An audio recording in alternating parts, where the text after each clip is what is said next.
midnight or broad daylight, she's bringing the truth into the fight.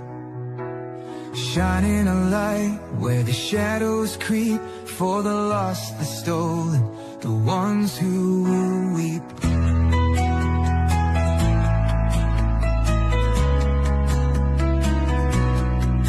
She won't turn away, she won't back down, even when the loony clowns come round. Threats don't shake her, lies don't win. She stands for justice right till the end. Want the truth, want the best, wanna be safe as you chat. Find kids true crime, it's worth your time. She's got your back, she's on the line. YouTube, Twitter, TikTok too, Facebook stream, she'll fight for you.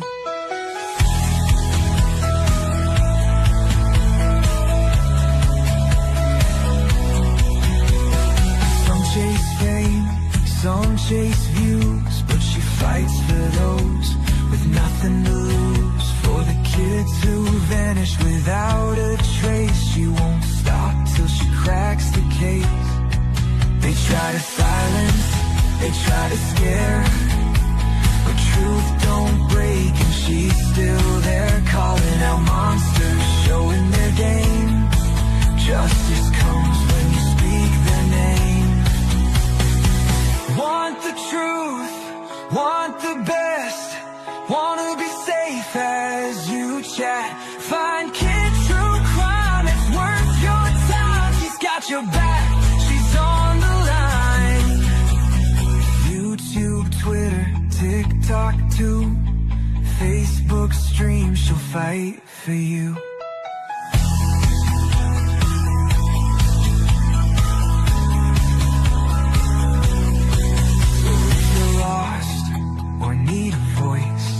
Kids stand strong, she makes the choice. For victims gone, for those in need, she's fighting hard, she won't concede. Want the truth, want the best, wanna be safe as you chat.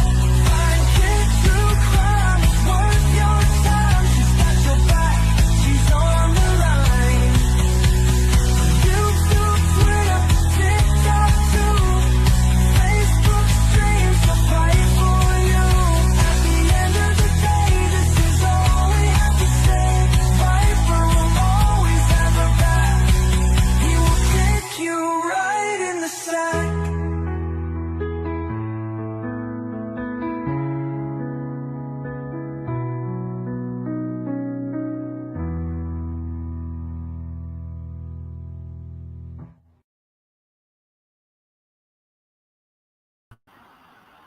Hello, people. This is so sad. Good day, mate. Good day, mate. It is. Cares for his family. He has 2 little kids. Not only that, okay. Okay. I'm having a hard time with this. Okay, I will. Because, just because you got different views, so you got to worry about your life to be taken. Shit, I had no idea how serious people were with politics, because of who I voted for. I lost a friend. I thought it was a friend because of who I voted for. This is crazy. There's a problem here. It's sick. It's gross. And look at you guys. I'm having a hard time with this, and I had to get my shit together because the video of him being shot. I don't know if you guys have seen it. I'm traumatized from seeing it now. It's crazy. And the suspect has not been caught. I thought it was the suspect. They were saying it was the suspect, that man that they're pulling in, that older man. No, this suspect's on the loose, people. Anyways, R.I.P. My daughter's birthday, his birthday is 10/14/93. My daughter's birthday is 10/17/93. I was crying, people. All this death. There's been so many deaths since my daughter died. So many. But this is sick over politics. That's crazy to me. You know what? It's a straight up, it's a assassination. I don't care. That's what it is. I'm saying it. To me. Does anybody even know who he is, by the way? Shoot, I'm sorry. I'm just going off here. He is very controversial. Okay, he's the conservative. Did I bring him up? No, that ain't him. That's the news. Oh. He's an activist, right? He's a right wing, right? And so, what's going on here? What am I doing wrong? Hold on a minute.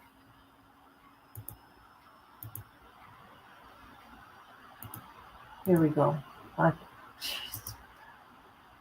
Okay, here's his channel. He's on many different platforms, people. But he goes to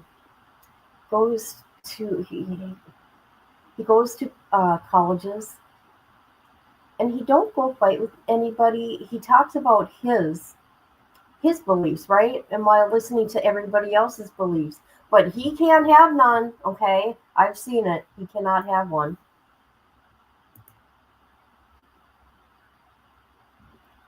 Yes, it was. Oh, hold on. I gotta check something. Oh, hey, hey,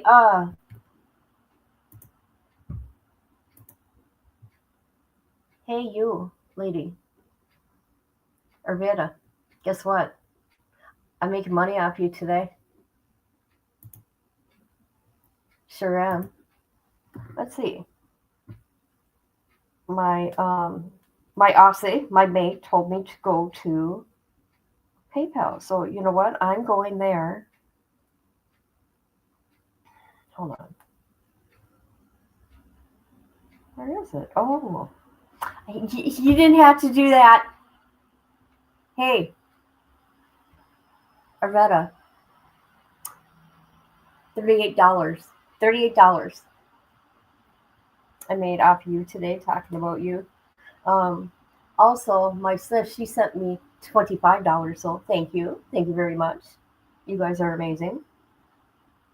And this is because she accused me of making money off the Whitakers, which is a bunch of BS. So I said, today's your day, lady. I'm going to make money off of you. Dang right. Okay, let's get her off the screen. Okay, people. Let me get my headphones on. We are going to go to the news. He has passed away. Why are you on Facebook, by the way? You should be on YouTube like everybody else. Yeah.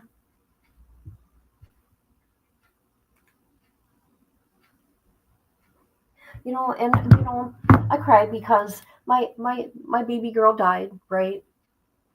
July 17th. And that week, guess who else died on the 19th? Ozzy. Then guess who died after that? Hulk Hogan. Right? And now this guy. It's just too much, people. Too much. Well, no, you got the shooting of the little kids. Oh my God, there's just too much. Too much evil.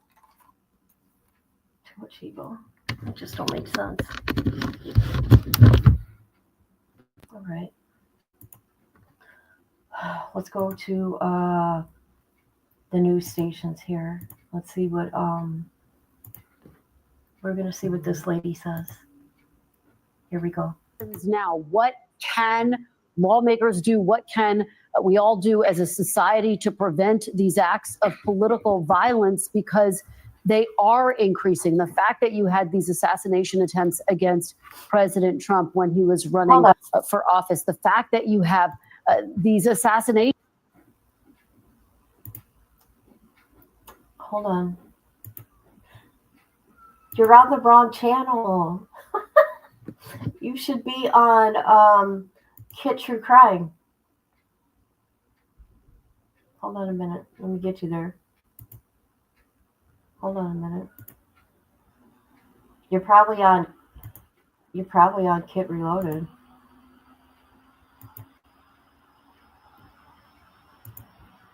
I don't know how people go on the wrong channel. I don't understand that. I don't know how that happens. Why won't it let me? It won't let me? Oh, there we go. There's the right channel right there. There's the right channel to be on if you want to talk with people. Who else is on the wrong channel? Melissa, you're on the wrong channel too, I think. Let me look. No, you're not. You're good, Melissa. You're good. All right, here we go.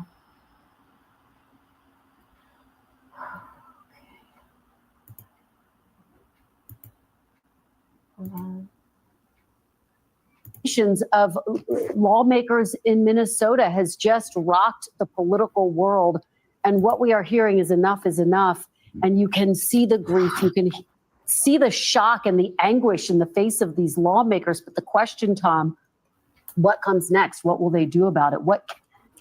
Given how sharply divided this country is. But I do think that that's where the conversation is going to go next. Kristen, it also sort of changes how politicians and people like Charlie Kirk will share their message. Yes, there is social media. Yes, there are the airwaves. You can broadcast whatever you want these days. But part of politics is being able to press the flesh, being able to see into someone's eyes, being able to hear them up close. That's what campaigns are really all about. It's one of the strengths many people will say that President Trump had, right? In all three of his campaigns, he was out there campaigning a lot. And one of Charlie Kirk's strengths to his supporters was that he would go out there, he would debate anyone, but he would take the message across college campuses all over America. And the thing I keep coming back to is that if somebody like Charlie Kirk, who again had a huge platform, but never ran for office, he wasn't elected, if he could become the target of some sick, deranged individual, right? What does that say about everybody else out there that is working in politics right now, that is trying to do something, that is trying to make a change? And how will this change the way people campaign or speak in public? It's sad. Well, Tom, it could have a real chilling effect. And I think you bring up a critical point, which is that as you were speaking with the couple earlier there, who were at the rally, who witnessed this horrific incident, he did not have a bulletproof glass in front of him. Will that change? Remember, that did change for President Trump when he was campaigning in this last cycle after the assassination attempts against him. So security will undoubtedly be in focus. But you're right, this is a hallmark of our democracy, the ability to debate, to have these robust discussions. And Charlie Kirk liked to be in the center of it. That's why he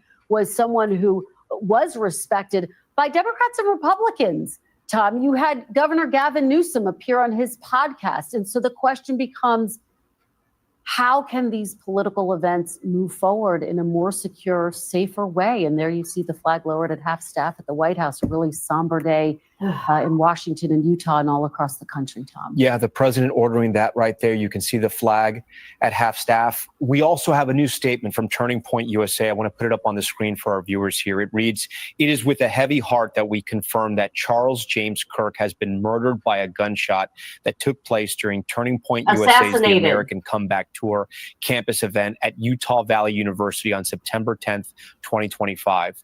May he be received into the merciful arms of our loving Savior who suffered and died for Charlie. We ask that everyone keep his family and loved ones in your prayers. We ask that you please respect their privacy and dignity in this time." A very powerful statement there from Turning Point USA. Tom Winter, I understand, has some new reporting, our national law enforcement and intelligence correspondent. We've been talking about what we know and what we don't know. Initially, there was a suspect in custody. Then the school came back and said, no, we don't have a suspect in custody, but we think the shot came from 200 yards away, which is a good distance. There were thousands of people in the crowd, and they identified the building in the back where they think the shot came from. What else do we know, Tom? It is a good distance, Tom, but as our colleague Jim Kavanaugh pointed out, I think very accurately so, for somebody who has even just a basic understanding of a semi-automatic rifle, this would not have been a particularly difficult shot to make, and it underscores obviously the tragedy of it. Obviously, Kirk didn't see it coming. He did appear to have some security near him on stage, but this would have required what appears to be kind of more of a response that we would see at a Secret Service event, where you would have locked down the entire area, had high-angle snipers, and would have had to put up a perimeter which would have prohibited weapons from inside of it in order to be able to handle this. They said that the shots may have come from the Low C Center. That might in fact be true. There was a tent up which would have made it difficult to see Kirk. So without knowing that angle specifically, that might raise questions as far as if that's actually where the shot came from. But assuming the initial information is true, as I mentioned, it would not have been a difficult shot for whoever did this. Clearly did it in a way not to be initially detected, as Jim alluded to, and is now somebody who, as of last reports, appears to be on the run. As you can imagine, I keep glancing down because our phones are constantly buzzing here as we're tracking down various pieces of information and trying to corroborate information. But our latest reporting is that there is not an individual in custody, that law enforcement is still looking for somebody. This is going to be Utah law enforcement investigation first. Certainly could have a federal nexus. The FBI, according to its director, Kash Patel, is on scene, Tom. Yeah, Tom, before you go, it was a good point. If we bring that map back up, the point you make about where this gunman may or may not have been, because if they were up on that roof, they would have been at an elevated point. Remember, the amphitheater was sunk down and they had that tent. So, of course, they're going to be investigating this center as well, looking exactly where the gunman was posted and how they got away. And you got to think this area likely might not have been canvassed because Charlie was not an elected official. He was somebody who was coming there to talk. All right, Tom, thank you for that. This concludes this NBC News special report. We're going to come back on the air again when officials in Utah hold a news conference. We'll have more ahead tonight, of course, on Nightly News. I'm Tom Yamas. We thank you for watching. Oh, no. Okay, are we going to have, why, you know what? The guy's on the loose. The person's on the loose. I mean. Yeah, totally fair. Yep. So you're just looking, go ahead.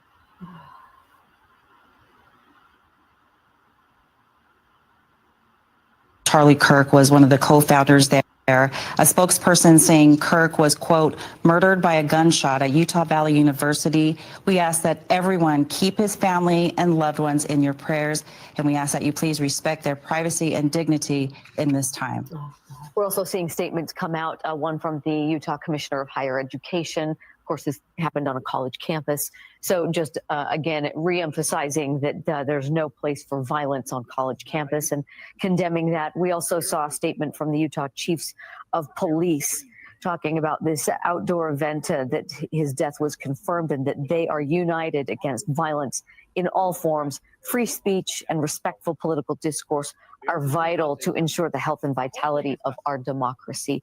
And I'm sure we will see many of these kinds of statements come out today as people process and take inventory of all that's happened today. And Daniel Woodruff, he's been kind of getting a sense of that as he's been talking to people there at UVU campus. And I know your focus right now, Daniel, is the heavy police presence there. You were kind of painting a picture of what you were seeing as far as police and tactical gear. Yeah, we've seen police. In fact, a little bit earlier on our air live, you saw some officers escorting a group of women out of the building that's just to the south of where the... Sorry, I'm not sure the city, but it's at Utah Valley University, wherever that is. Utah Valley University. Shooting took place. The shooting happened right behind me here on the west side of the campus. And I went over and I talked to the women. They didn't want to speak on camera, but they told me that they had been sheltering in place for several hours. UVU had put out a phone number for people here on campus to call if they needed a police escort. And so police went and escorted them to their cars. This campus evacuation literally is still going on then, because the shooting, according to UVU, happened about 12:10. We're now about 3:30. And so people are still leaving campus, individuals who had been sheltering in place for the last couple of hours. As I spoke to the women, I asked them if they wanted to say anything. They didn't want to, again, speak on camera, but they just said it's incredibly sad. They wanted to get to their families and talk about that they are okay and they are safe. But they said their office overlooks the Utah Valley University. And yes, I did see the video and it has messed me up. That is something I wish I did not see. It is so graphic and so shocking. And I have missed you, Karen. It's been forever. All right. I can't believe the guy's still on the loose. I can't believe it. This is crazy. Plaza where Charlie Kirk was shot, and as we now know, he died from those injuries. And they said it was a loud gunshot. They heard it very clearly, and the mayhem that ensued as people ran off of the campus after UVU told everyone to leave, and of course after people heard the shots. So we're continuing to look over from the west here to the area where the shooting happened. A lot of people's personal belongings are still there, and we see police officers right now walking around that area. I see at least one uniformed officer. I see another plainclothes. I don't know what agency they're from, but this is in pretty plain view of the west side of campus, and his speech today, his event, where he took questions and answered them from the audience, was in plain sight. It was an outdoor event. We've actually heard from some students today who spoke with us earlier who said they were very critical of the fact that there was basically no security here, that anyone could walk in, anyone with a backpack, you didn't know what was inside. They wondered why there were no security checks of any kind prior to Charlie Kirk's event getting underway, and it didn't take very long through the event because he was only, as I understand, on his second question for the shooting to happen. The somber mood here on campus is notable. I know we have a lot of police presence, but we've seen people here not leave campus. I know UVU's been asking people to leave. There was a group over by the trees there a little bit ago. They've since left. And one of our photojournalists approached them after we learned that Charlie Kirk had passed away, and they were crying. They didn't want to speak with us about it, but this is a very somber mood here on campus as the gravity of what's happened is sinking in, that Charlie Kirk was shot in open air here on a public university, a state university campus, and ultimately died from his injuries. And we've talked with people today who were excited to hear from him, and they were here early. They got good seats. They were up front, and they saw him get shot, they tell me, in the neck, and just the mayhem and chaos that ensued after that. So as we are here on the west part of campus, other than that, it is fairly quiet. We see occasional law enforcement presence walking through. I'm just going to say what he was being asked before he got shot. He said somebody asked him a question about trans.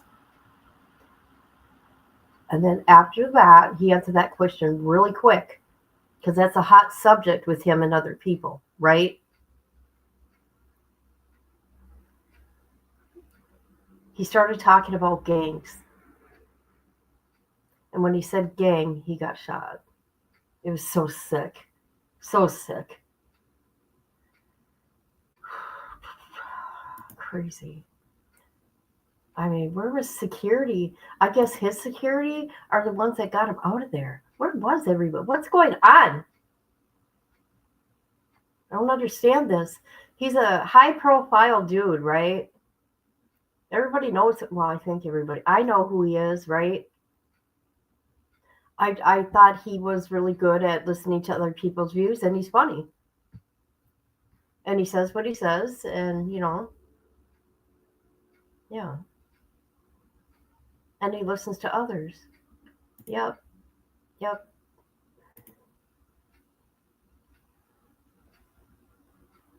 Oh, see, that's how it is. You can try to get rid of it all, but it'll always be there. Always. You know who he is? Oh, do you know him? Oh, okay. I was thinking the suspect. Of course, the one I posted, I don't know who that man is, but I was told that was the suspect. Well, we all thought it was the suspect. Okay, even the news. I'm waiting for the. I want to hear what the. Again, we see occasional law enforcement presence. Hold on a minute. I don't want to miss nothing. Hold on. Shoot. Started running, scared for their lives. They've all seen the videos. They've all seen the news stories in the past when somebody yells gun, mass shooting, active shooter on the loose. And it's always something we see on the screen, but to be involved with it, to be in the middle of it, a couple people told us they absolutely froze, even though yesterday they would have told you, I would immediately start running. But a lot of people froze. And I think that's completely normal with some people because you just can't believe it's happening. One person told us they thought it was a prank or a stunt or something that is part of the show. And then when realized. No, that was the scariest thing. I can't imagine the people watching that. They are going to be traumatized. I'm traumatized just watching it on the internet. Okay? Horrible. Horrible.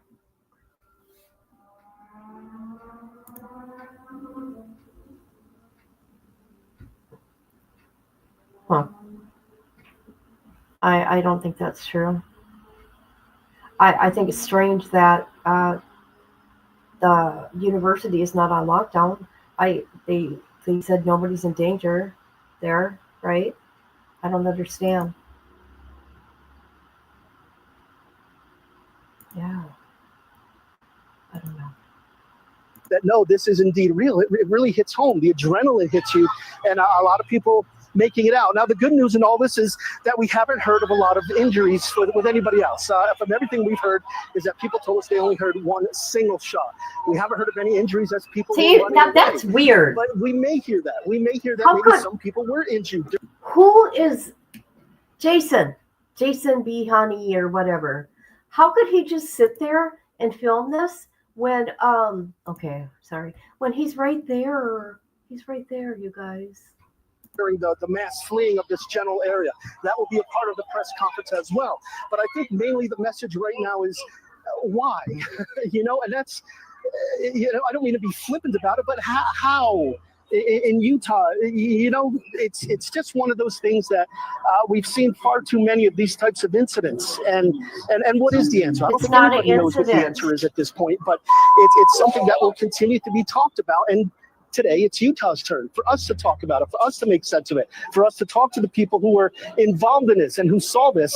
And when those answers come, we'll see if something could be learned, if there's something different that could be happened. But, I got to be honest, something that we've heard from everybody else, from people on the right side, from people on the left side, is when can we all come together? And I think that's something that at some point, I think we'd all love to see that. It's just a matter of how do we get there.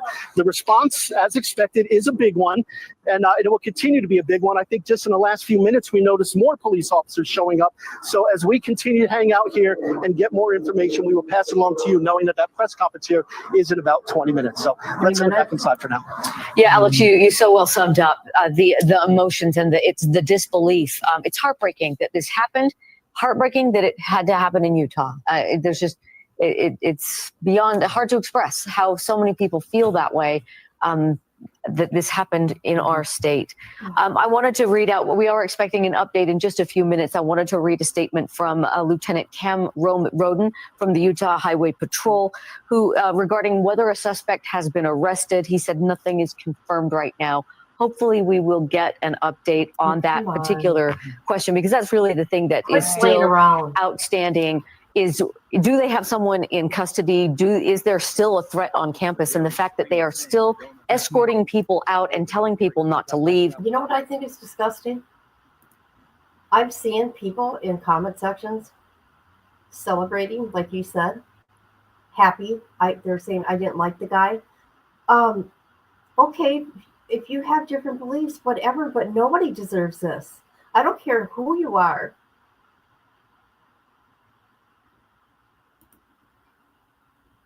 But it is politically motivated, sadly.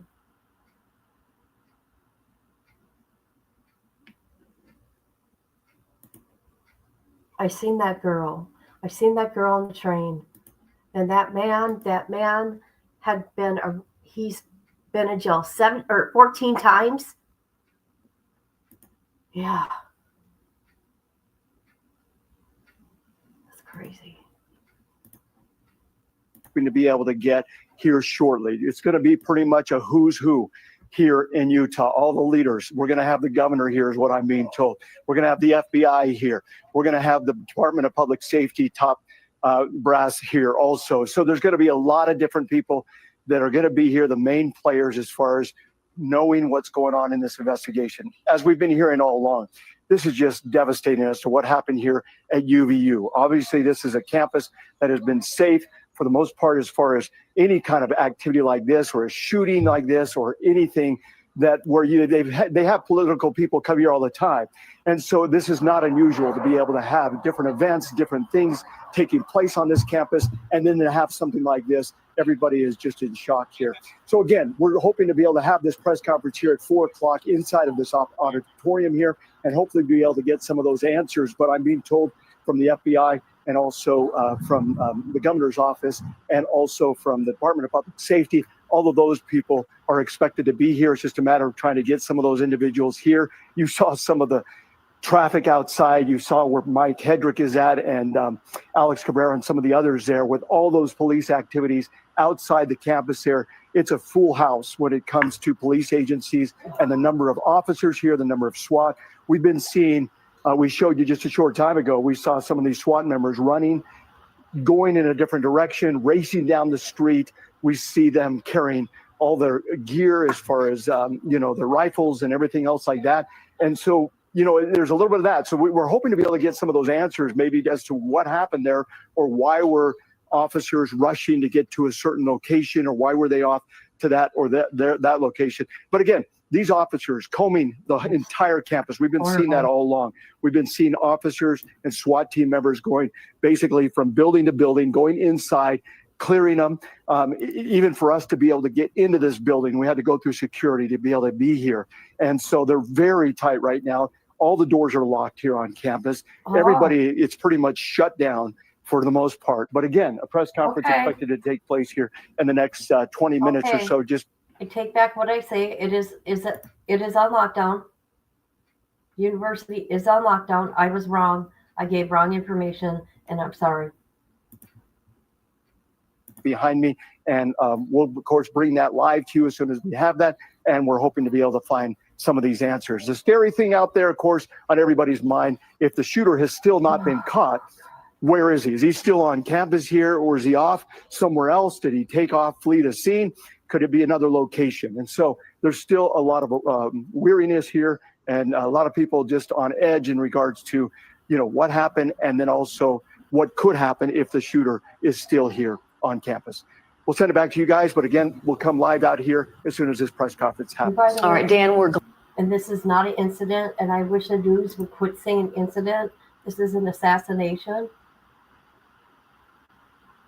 That's what this is. Hi, Ashley. All right, I can't wait to hear for the whatchamacallit, presser. Glad you're in the spot where you'll get the information first. So we will be checking back in as soon as we need to, as soon as they get started. I wanted to read, we just had a statement issued by the Church of Jesus Christ of Latter-day Saints. They have issued a statement following the shooting of American political commentator Charlie Kirk. The statement reads in part that it is with great sadness that we learn of a shooting that took place at the Utah Valley University, resulting in the death of Charlie Kirk. Our prayers go out to his family at this time. We condemn violence and lawless behavior. We also pray that we may treat one another with greater kindness, compassion, and goodness. For members of the church, we reaffirm the Savior's teaching and admonition is to love our neighbor. And again, we do want to stress that the White House has lowered its flags to half staff. That was just within the hour or so where President Trump has made that statement, also suggesting on Truth Social that all American flags throughout the country should be lowered at least through Sunday. Let's check back in with Daniel Woodruff, who was out there on the UVU campus. You've been talking a little bit about the activity that you've been seeing around you and talking to folks. What can you tell us right now? Yeah, we've seen law enforcement here on the west side of campus because right behind me is where the shooting actually took place. We've also seen some law enforcement walking around in the area where spectators were sitting during Charlie Kirk's speech when he was shot at about 12:10 this afternoon. And it's been really, I think, compelling to hear from some of these people who were watching what they thought was an innocent political event, a safe event, in the middle of a beautiful September day here in Utah County, of all places, when all of a sudden shots rang out. We want to hear what some of those witnesses had to tell us just a little bit earlier. Heard the gunshot. I was the last one standing because I couldn't quite believe. I thought maybe it was a stunt. And then everybody fell to the ground. We all fell to the ground. I got pushed into some bushes. I stayed there. There was a lady with her elderly mom, and I said, "Is she okay?" Everybody kind of just didn't know what was going on at the moment. They were just sitting there like watching it, like, "Oh, did he really?" I'm like, "Yo, dude, he got shot, dude. Get out of here now, dude."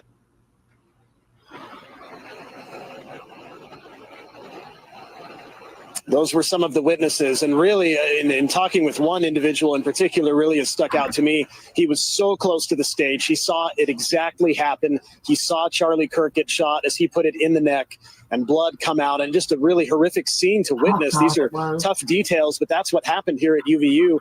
And then, as they described it to me, they took off running. In fact, 3 people that I interviewed said that they ran through this fountain here behind me just to try to get to safety, because at that point, nobody knew what was going on.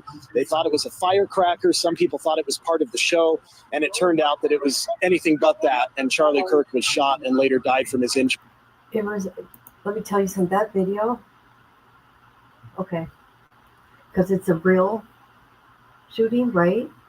Not like what you see on TV. I've never seen anything like this, so. Oh, the blood was gushing out. It was crazy. Different beliefs is what they go around. Yep.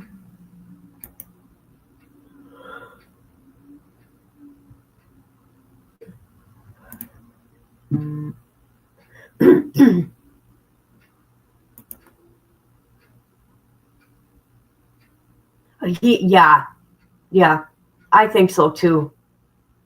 I think you wanted just to get him out of there. Definitely. There's blood gushing out of him like a fountain.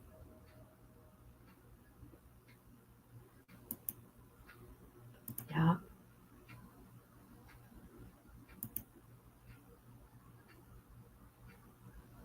Oh God, it was crazy. I'm telling you, people, I know I keep saying it over, but I am traumatized. I know other people are. Can you imagine? Can you imagine? He's got 2 little kids, 2 little babies, and a wife. All over words. In the sense of, debating different beliefs. That's crazy. Was she pregnant, by the way? Do you know? His wife? Oh, they're 3 and 1. Oh, God. Dang.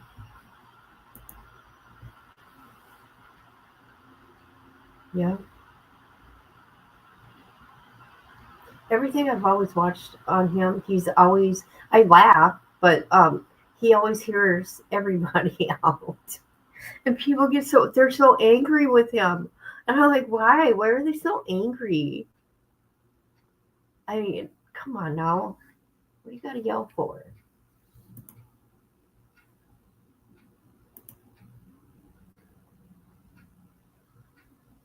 Oh, there's no way he did. Absolutely not. It kind of reminded me of the JFK on what his body did. Yeah, he was. Oh, is she? Oh, okay. Yep. Yeah. degrees. I also wanted to make reference to the statement from the Church of Jesus Christ of Latter-day Saints that was read a little bit earlier. As we've been reporting on, President Russell M. Nelson of the church turned 101 years old yesterday, and as part of that, he released an op-ed in Time magazine, and actually in that, he essentially called on his followers and others on the followers of Jesus Christ and others to turn down the temperature online and such. And nobody, of course, comes to an event like this expecting that there will be a shooting. And I think it was obviously a shock to everybody. And people have echoed today what President Nelson has said, and that is that differences of opinion, of course, are inevitable, but we cannot allow it to become violent. We cannot allow ourselves to dehumanize each other. And that's been very difficult for people here, as I've talked to them today, to think about, that they came to an event on a public university campus and ended up running for their lives because they heard a shooting, they heard shots fired, and Charlie Kirk, the speaker, the main event, was shot and killed. So a lot to process today, but it's been interesting to talk to those who were there, and they've had to share with me just what they have to now go through. That one woman, a UVU student, said she planned to go seek out a therapist in counseling because of how much she saw and what she's trying to process now. She said she'd been crying for a long time, and even an hour after the event when we talked to her, more than an hour, her heart was still racing. So a lot to unpack here at UVU campus today. Back to you.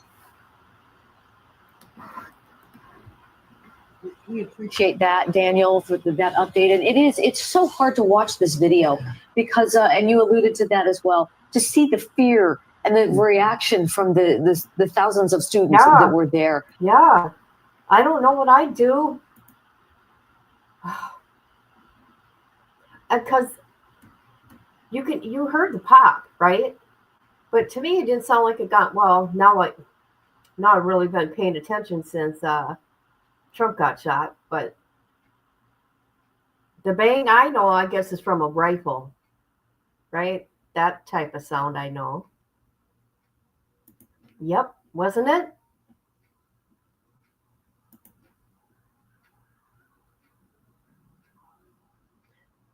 He's only 31 years old. 31.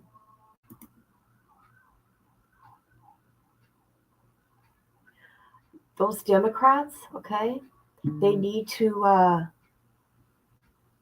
knock their stuff off and stop being angry and telling people to fight.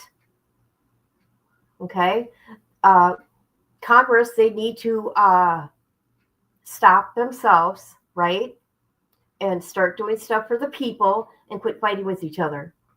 My opinion, that's it. And you know what's sad about this? I'm going to say it. Hi, Joyce. Hi. Now, this is what I'm going to say. Oh, notification. I'm sorry. You cannot mention or have your opinion about trans without getting attacked. For real. It is crazy to me. It is crazy.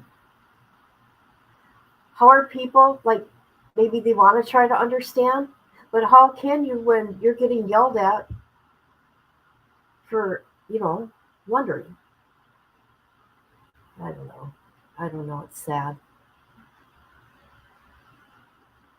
Where am I in comments here?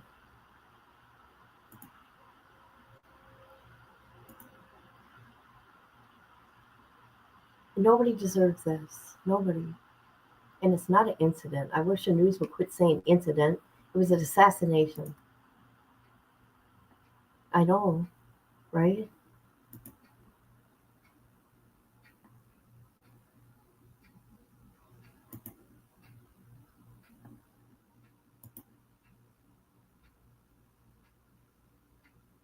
Well, how I'm just going to shut up. I say anything and they'll probably take my channel from me. The lack of human life that some people have. The lack of empathy there. Oh, that's appalling. I agree.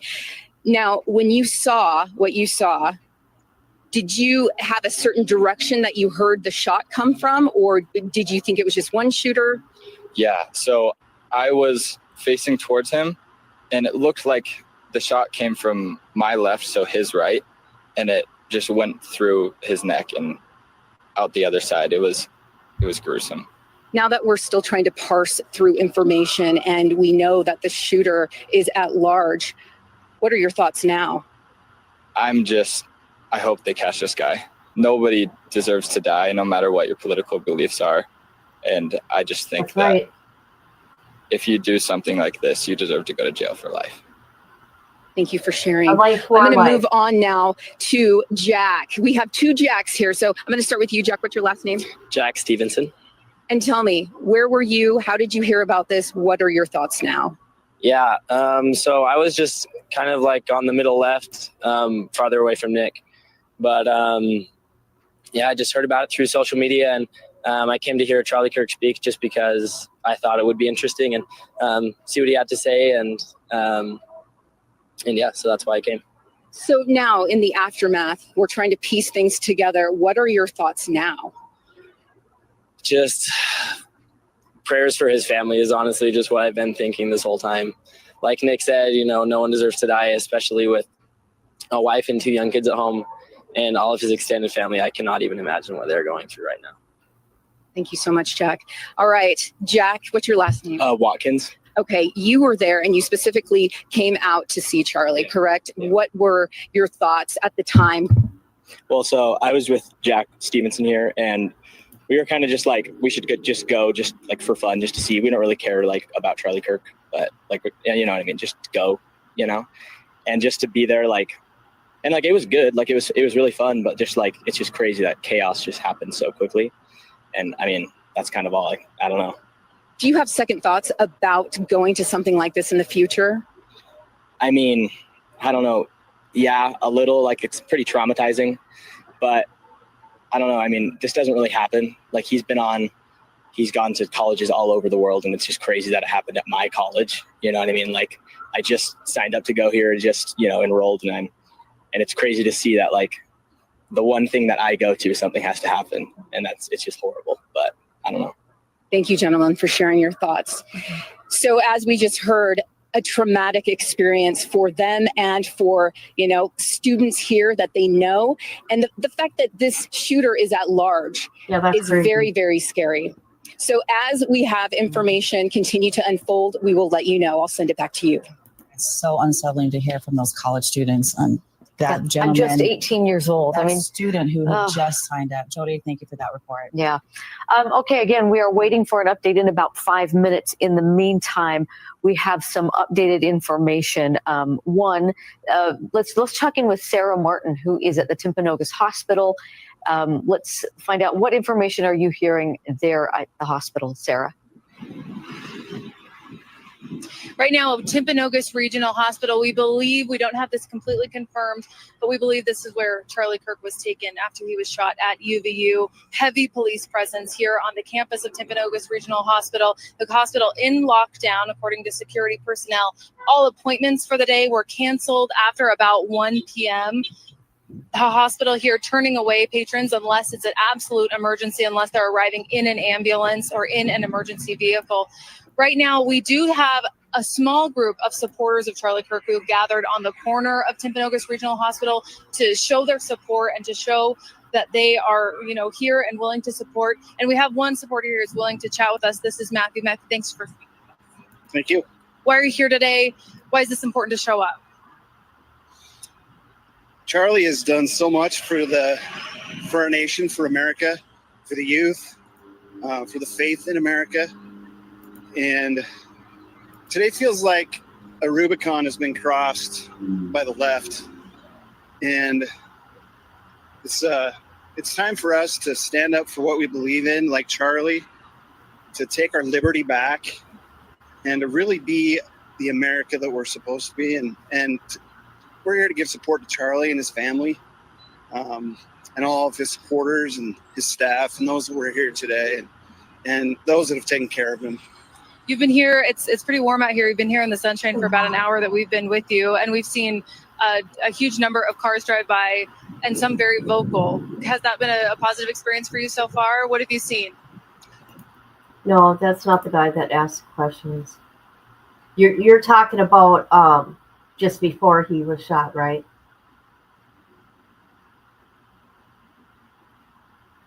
Or am I wrong? That's right.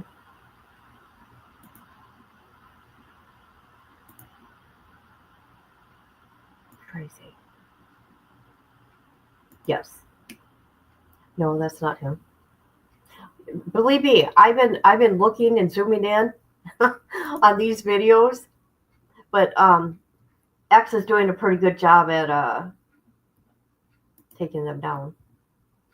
Mostly positive. There's been some negative. Woman was filming us and she yelled out something derogatory to Charlie Kirk, which is disgusting. And we're seeing more of that from the left. What we don't see enough of is from the left is condemnation for what's going on. Just like this young girl in North Carolina that no one reported on for days. We're tired of it, and we're here to support America and stand up for what we believe in. Matthew Berry here to show your support for Charlie Kirk. We're so sorry for the loss today. Any other final words? God bless America. God bless Charlie Kirk. We've seen firsthand a significant number of people shouting out in support and also against Charlie Kirk today. Lots of political division on the street corner here in front of the hospital where we believe he was treated and now confirmed that he has died. Reporting live from Timpanogos Regional Hospital, I'm Sarah Martin, KSL 5. Sarah, thank you. And so there's his wife and his children.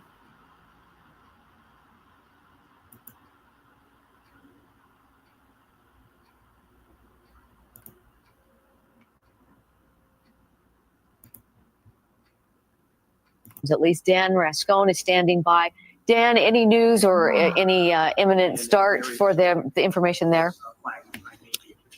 Right now, we're still waiting for the governor to arrive here, and other key players are going to be coming up to the pulpit right here to be able to have a press conference. But we're inside an auditorium right now on campus. And boy, there's a lot of unanswered questions still out there, especially if the shooter is still out there.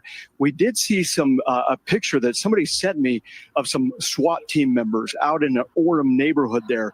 I don't know if you remember or not, but a little bit earlier we showed you some of those officers racing away as if to go to somewhere close by campus here. I don't know exactly what they were going to look for or anything like that, but somebody did send me a picture of some SWAT team members in a neighborhood there canvassing an area. So we're not exactly sure what they're looking at. But again, this press conference is expected to start at 4 o'clock right here.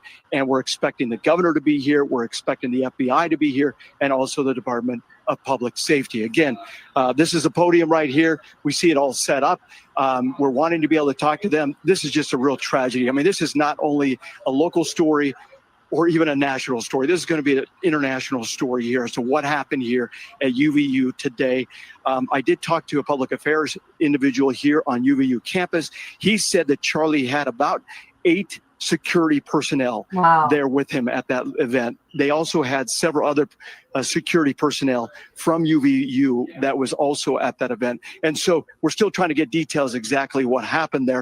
But they say he told me that there was about 1,500 people gathered together at that event and when this all went down. And so again, we're still trying to find out from the Department of Public Safety and also the FBI as to what they're going to be looking at. So we're hoping that this press conference will get underway. But again, we have not seen the governor pull up. We have not seen the FBI pull up the lead players in that area.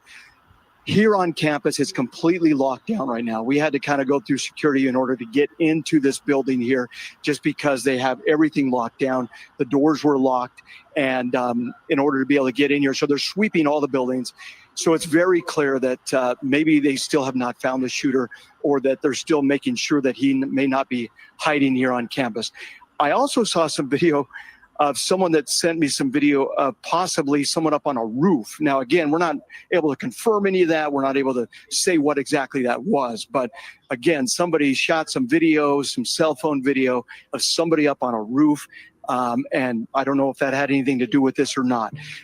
It appears as though everyone we talked to that was so close to this, what was unusual, everyone that we saw this happen, nobody saw the shooter. I couldn't interview anybody or find anybody that actually saw the gunman. And so there's a lot of questions there as to where he or she may have been when those shots were fired. But everybody telling me they heard one shot, and then that's when Charlie went down. And so, again, still trying to find out a lot of questions here that we're still trying to get to the bottom of, but we'll keep you posted as soon as we know any more and as soon as the governor walks in and we're getting closer to starting this press conference. Back to you guys in the studio. All right. We appreciate that update, Dan. Yeah, Dan, we're seeing some of the same things. We're getting a lot of information now that's hard to confirm, things people have seen, people making speculations. And so it's hard to sort out that information, and hopefully momentarily we will see that. I know our reporters on the scene have seen Governor Cox on campus. So hopefully that will happen soon.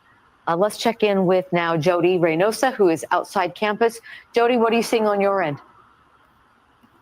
So I'm in front of the Fulton building. I'm going to have Greg pan around. We see a team of law enforcement here. They definitely have weapons on. They are ready to go. It's been all hands on deck here today.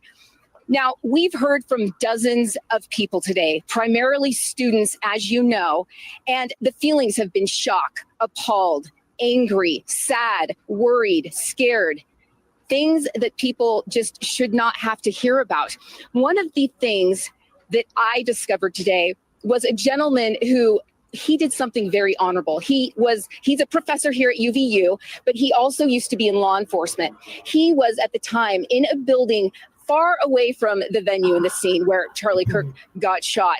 And he came running, he said, toward the scene because he said, I wanted to help students. I wanted to make sure that they were safe. So his law enforcement instincts kicked in. Now, I wasn't able to talk to him on camera. He said, I need to figure out UVU's protocol with the media first. So give me a call tomorrow. So hopefully we'll have him, and just kind of what was going through his mind at the time. The fact that somebody is running into danger, that's heroic to me. It sounds like press conference might be starting. We're going to pan over to the SWAT team right here, and I'm going to take it back to you in the studio. Thank you for that update. Yes, we are standing by to get answers to the outstanding questions. Number one being, what's the status of the suspect? We've heard people reporting or a group of law enforcement in an Orem neighborhood.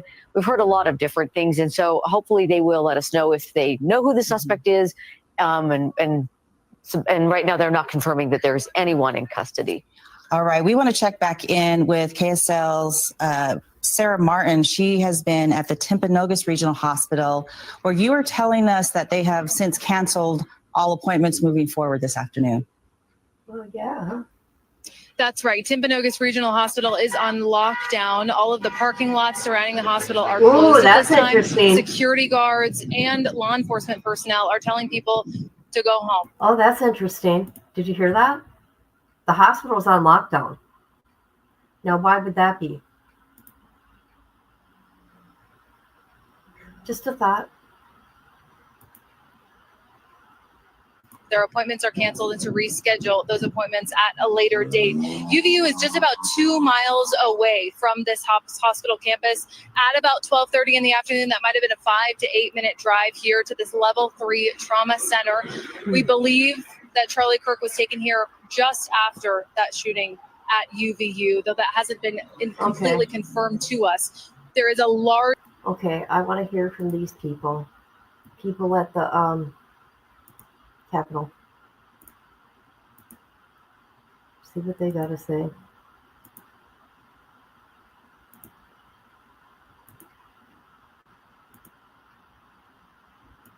Much bigger question about violence in society today and what all of us can do. What we should all own the fact that sometimes rhetoric leads people who are unstable to think that they can somehow help solve the problem or address it. And it's just awful, and we need all to speak with a single voice about how completely unacceptable it is to have political violence in America. A couple of Republicans just came down these steps and said that it's Democrats' fault that this happened.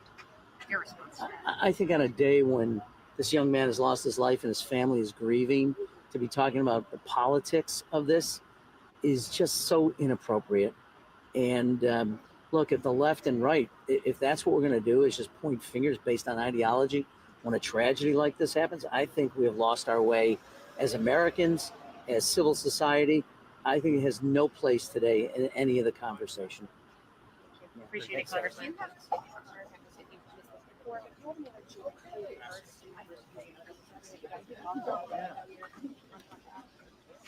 I worry about. Oh, thank you.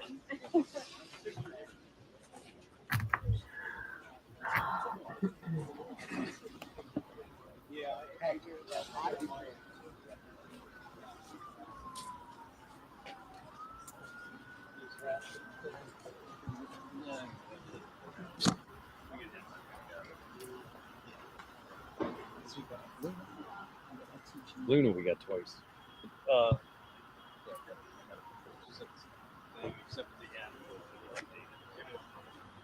Somebody.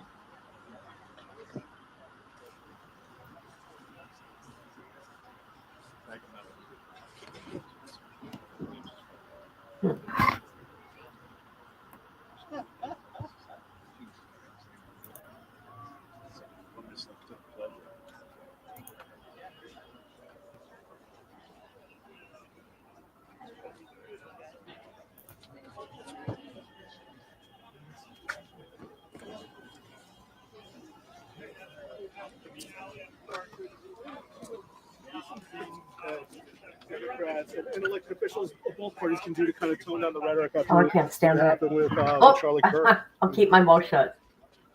I mean, it's a horror what's going on, and the gun violence is out of control. And you know, my heart goes out to Charlie Kirk's family. What a nightmare this whole thing is. And we saw it recently in Minnesota with elected officials being targeted, and you know, it's just out of control across the country. And so, Is this so? You would say this is a gun violence issue, not a political rhetoric. It's political. The political assassination that we saw in Minnesota, the political assassination that we saw today in Utah with Charlie Kirk. well, you know, there were also young people who were shot today in Colorado. I don't know if you're aware of that, but there were high school students who were injured by gun violence. So we have a major problem with gun violence in the country. America's in a class by itself in terms of the modern industrialized world. But we have rates of gun violence that are 10 or 20 times higher than Canada, the European Union, Mexico, or, you know, what have you. So that's something concrete that we can do to try to turn this nightmare around. Obviously, I don't want people engaged in political violence of any kind, whether it's with guns or knives or fists. The whole point of having a social contract is that we resolve our conflicts non-violently through the political process. Some Republican members of Congress have blamed Democrats at this point and the rhetoric from the left as a result for this shooting. I mean, do you think that rings true at all? Well, first of all, I haven't seen any reports about who the shooter was or who the killer was. And I think it doesn't help a very difficult situation for people to be blaming violence like this on political parties or political factions. I certainly resisted that when I heard people doing that after the Minnesota killings or after Paul Pelosi was attacked. And, there's no reason for us to get into that. The violence against political leaders is unacceptable in a free democratic society, and it is a threat to democracy. So we all have to denounce it. We all have to reject it. And we should all resist the temptation just to point fingers. That takes us nowhere. We should be rejecting gun violence and political violence in all of their forms, regardless of who the target is. As far as the political rhetoric goes, though, do you believe that lawmakers on both sides need to tone this down? Sure, I definitely believe lawmakers need to tone it down, and yes, you do. We should do our best to try to make friends with people on the other side of the aisle. I mean, we're all Americans, right? So I just don't accept the idea that to belong to a different political party means that you're in some kind of enemy camp. and we all have to reject that and struggle against it. He should talk. How, Just how do you saying. struggle and reject that? I mean, it seems like so much of this comes from a cultural animus that's almost bottom up in a sense. Can you really display a top down sense of an example to follow that you think will be effective? Well, I think no, but we can display bottom up forms of friendship and relationship. And I hope we all can do it. I mean, obviously, in the House of Representatives, we got 435 people. You can't make close friends with everybody, but everybody can try to make friends with some people who are outside of their immediate, state or political group. I certainly try and do that, and I hope we all will try and do that. But it's a very dark time with the political violence spiraling out of control and gun violence a threat to everybody in the country. You and other members of the former January 6th committee had stepped up security in the days after that committee. Are you worried for your own safety and the safety of your colleagues? I mean, I'm worried for the country that we're in this state. We've got to step away from violence as a way of people expressing political differences or even, passionate feelings about things. We can model for our kids that we know how to use words, we know how to use language, we know how to have conversations. But the idea that people use violence as an instrument of their emotion is just intolerable. The whole reason we have a social contract is to make ourselves safer. And that means that we resolve conflicts within American society nonviolently. And that's something that every political leader and public official today should be speaking up for. And we should be modeling as much as possible civil dialogue, even when we have very strong disagreements about stuff. We've got to model civil disagreements. And then, I feel very strongly about gun violence and the unique situation the United States of America is in. And I've been very willing to talk to colleagues across the political spectrum and across the aisle about why I think we need to act. We have more than 90% of American people who support a universal violent criminal background check on all gun purchases.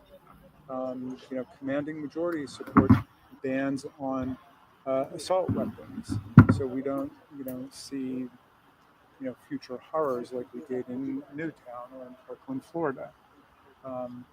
Some people say it's impolite or impolitic to talk about policy solutions on a day when people are shot. Unfortunately, people are shot every single day in the United States of America. So how are we ever going to get out of this nightmare if we don't have an honest accounting of what's taking place in our own society? Thank you. Thanks, sir. Thank you. No, you're fine. Okay. I'm so sorry. I was like, something stopped. This is all I gotta You're say. fine. Have you ever seen this guy during a meeting or a hearing and how he acts? Just saying. Just saying. I have. I did. I can sit back.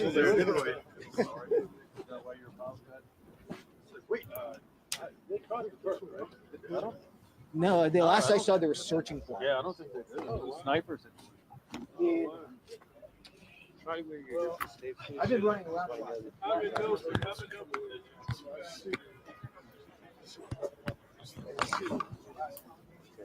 I got him on it. You need a new earpiece. Huh? Got one? You need a new earpiece.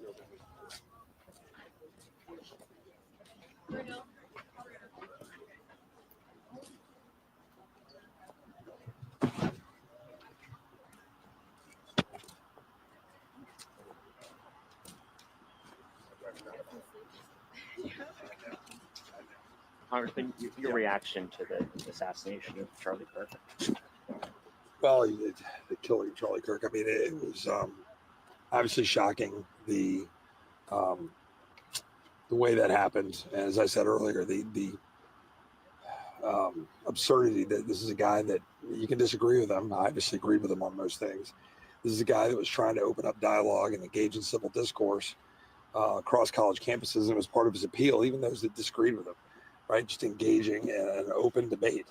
And it was extremely popular.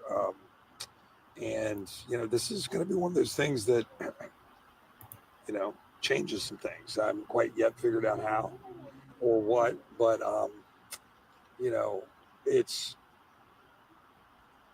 you know, this one hits. You know, I was just thinking about most recent conversations with Charlie about different issues, different things. And my son, I was texting with him, and he was a big fan. And he was asking about it, and I told him, I said, stay off. He's not on social media. He can't ask it, but if somebody sends him a video or something, I said, just don't click on all that stuff. And, you know, he asked what its status was. I told him he had passed away, and he goes, oh man, is that public news? I said, it's official. He's gone, and I'm sorry. And he said, you know, I'd like to have met him. And then sent a Bible verse about staying the course. And I was really proud of him. But look, this is gonna, you know, this is gonna change things. I just kind of got to figure out exactly how. But we're gonna stay the course and keep doing what we believe. But a country that's turning its back on our collective faith as a nation. This is why we're seeing a breakdown in our ability to band together. We got to do something about that. How do you turn down the rhetoric, turn down the threat of political violence? Well, I mean, we should be able to speak freely and speak That's with right. passion and regard about what we believe without it coming to that. That's the thing. But even just the stuff that wasn't political violence here, like Charlie, but what Charlie was even talking about as recently as yesterday or probably today, I haven't heard what he said today at Utah or anywhere else, but you know, about what happened to that young Ukrainian refugee in Charlotte. It's insanity. I mean, with the sickness of people on the street, whether it's, you know, people that are violent like that man in North Carolina who was, you know, should have been in jail, or whether it's just people that are sick from their political hatred. You got to be able to get that our founding fathers. I mean, obviously went through a civil war. Our founding fathers were often at each other's throats. Adams and Jefferson famously, you know, hating each other and then kind of coming to respect each other. Like you either are bound together by something or you're not. And I think we should be bound together by the much greater purpose for this nation. And, you know, that's what I'm going to stand with. And that's how I'm going to move forward with all this. We're here for something bigger and greater than all of ourselves. Charlie lived it, tweeted out 3 days ago about his faith in his Lord and Savior, Jesus Christ. So I know where he is. And just God bless his wife and his 2 young children. What does it say that on the floor? I mean, you guys couldn't even get through kind of the prayer without it being a shouting match between folks on there. Look, there's people on the floor that are very close. Here we go. Press conference.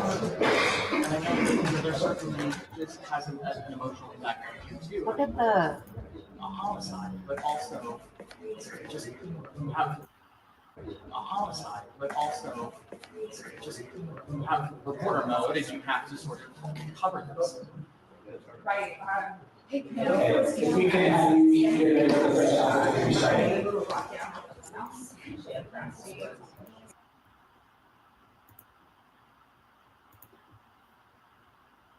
His mouth was smacking the tongue.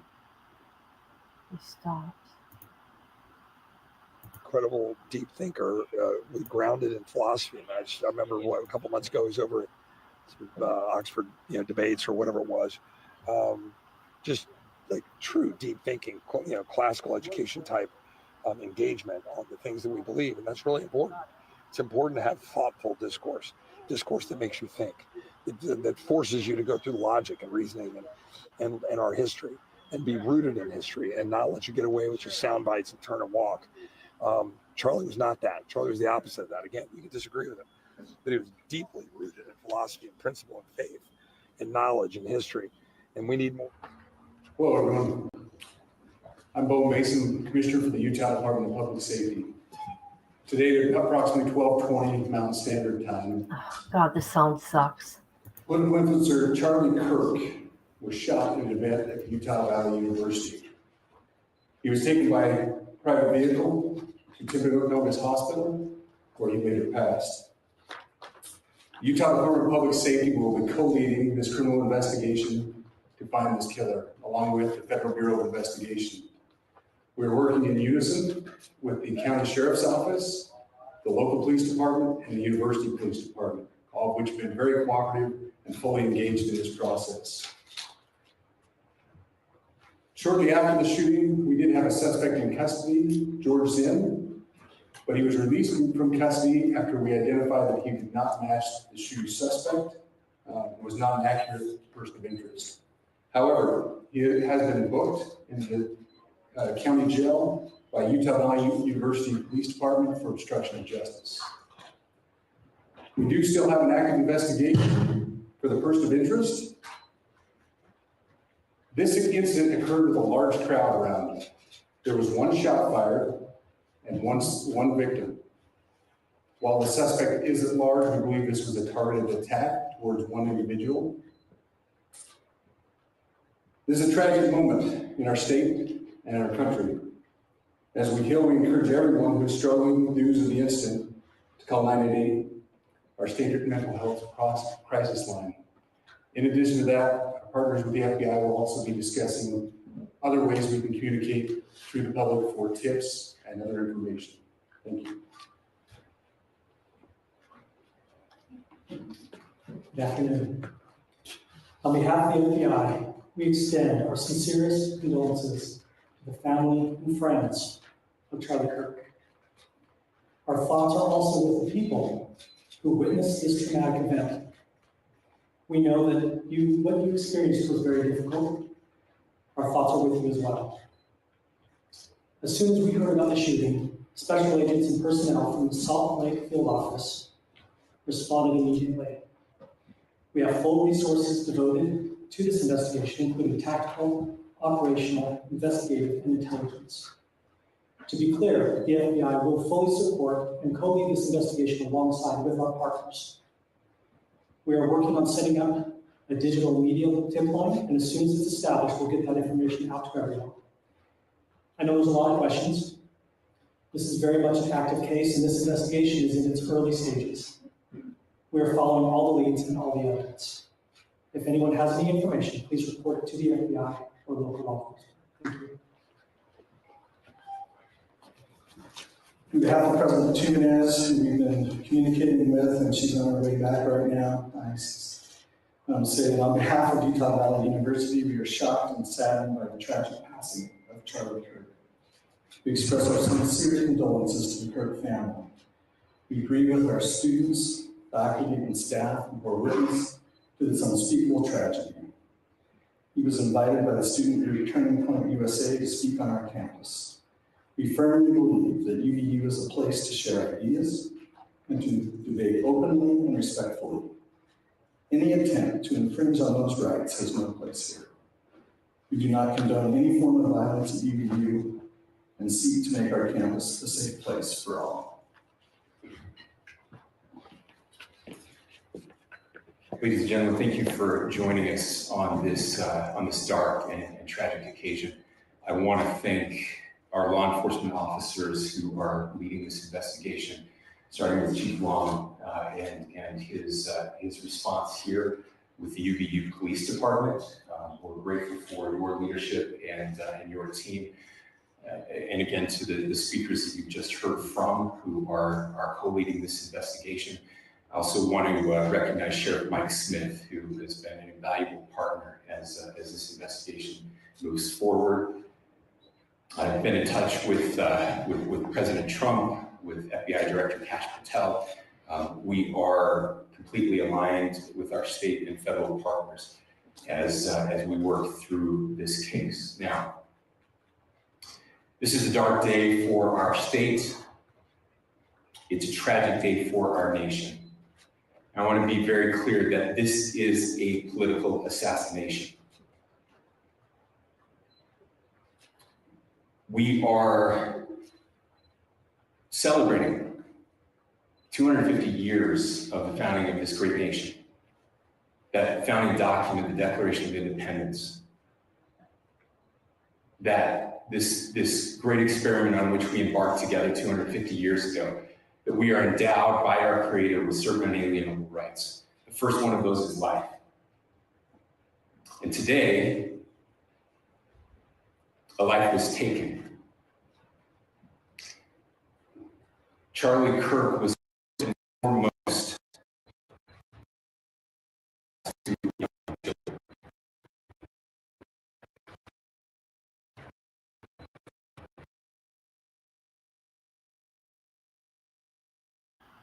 It's not me. It's them.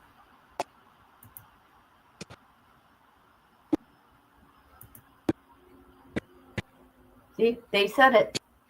It's a political. It's political.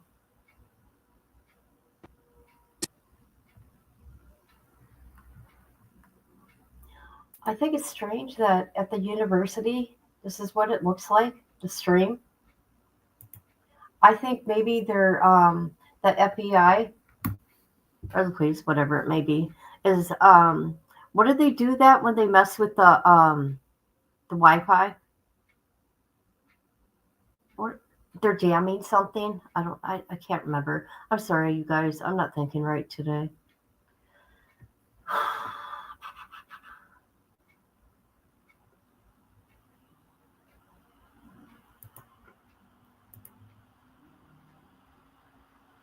Oh, we're going over here. All right, we're going over here now.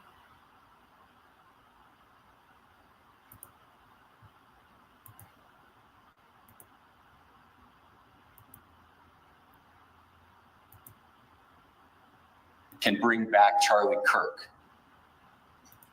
Our hearts are broken. We mourn with his wife, his children, his family, his friends. We mourn as a nation. If anyone in the sound of my voice celebrated even a little bit at the news of this shooting, I would beg you to look in the mirror and to see if you can find a better angel in there somewhere. I don't care what his politics are. I care that he was an American. We desperately need our country. We desperately need leaders in our country. But more than the leaders, we just need every single person in this country to think about where we are and where we want to be. To ask ourselves, is this it? Is this what 250 years has wrought on us? I pray that that's not the case. I pray that those who hated what Charlie Kirk stood for will put down their social media and their pens and pray for his family, and that all of us will try to find a way to stop hating our fellow Americans. With that, we're happy to take a few questions. The FBI director is posting that a suspect is in custody. I would just like clarification. Do you or do you not have a suspected shooter in custody? We have a person of interest in custody that is being interviewed right now. Who is that? We do. That is not George Zinn. That is not George Zinn. That is correct. Ooh, okay, I'm going to So go you're look. still searching or looking for another shooter or anybody else related to this? Yes, we are actively looking for anyone and everyone who has any possible information relating to this shooting. Can you tell us details about the suspect being taken into custody? Where, how long ago? We cannot at this point, but we will get you that information when we can. Is there believed to be a second individual involved in the shooting? At this point, there is no information that would lead us to believe that there is a second person involved. Can you guys talk about the possible shooter?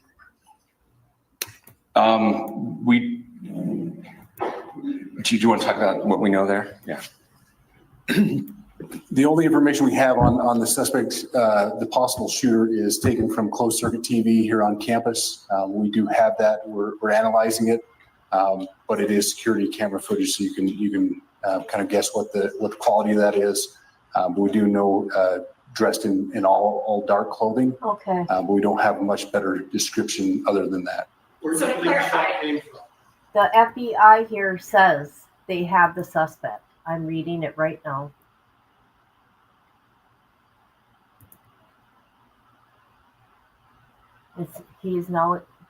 Whoever is now in custody. Yep. All right. The shot came from here on campus, from a location at a fair. Potentially from a roof, yes. A longer distance shot from a roof. So to clarify, with the security camera footage you have and the person of interest that's in custody, does that match up? That's what we're trying to decipher right now.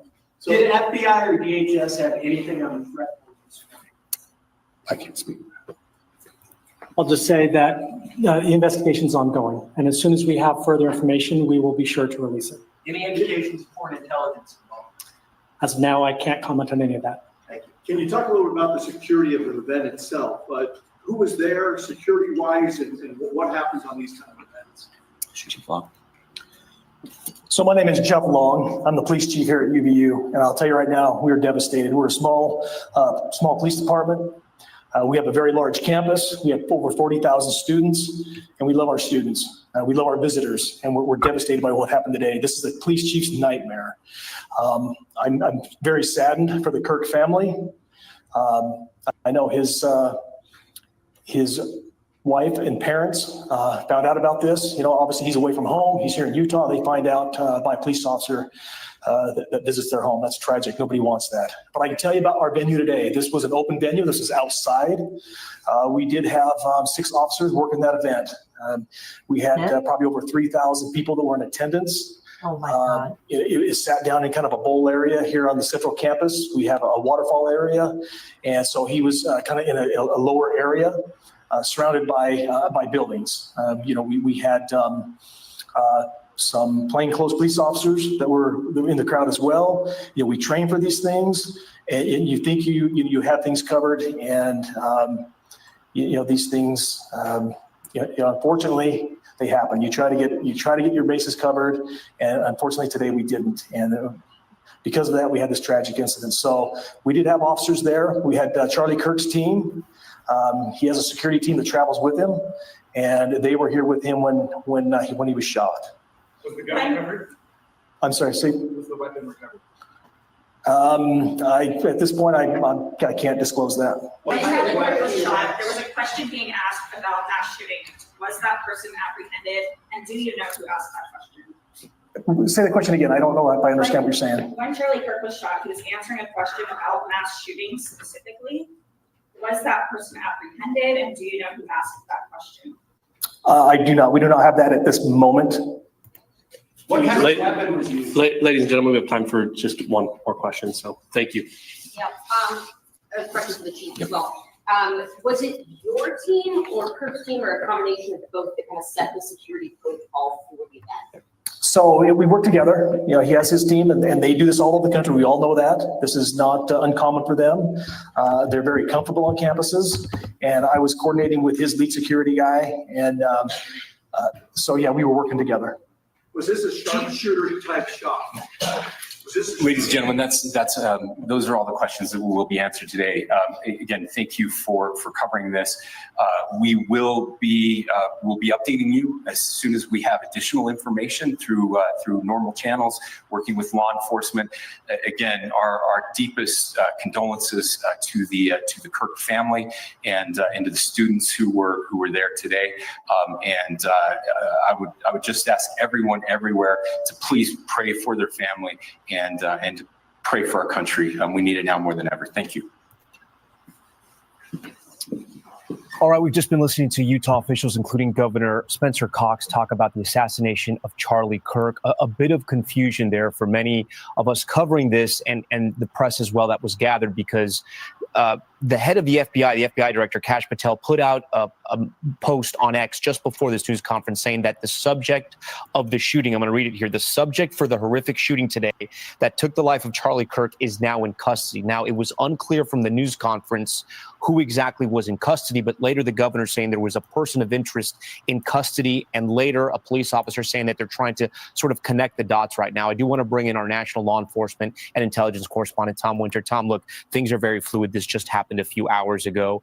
It was an assassination from long range. It was planned out from what we've heard. There was a suspect in dark clothing, they believe, seen on closed circuit TV at Utah Valley University. The question now is, it seemed like the FBI director went a little further than officials in Utah were comfortable with. Do you think this is an issue of semantics, or they have the man they were looking for? Yeah, it's an issue of semantics, Tom. And according to our colleague, Mike Cosner, who is talking to the top of the FBI tonight, there is growing confidence that the individual identified by officials in Utah as a person of interest that they now have in custody is, in fact, the person they believe could be the shooter in this. So to just break down the semantics briefly, sometimes they don't want to call somebody a suspect for certain legal reasons in their ability to question and their ability to talk to that person. So that could be at play here.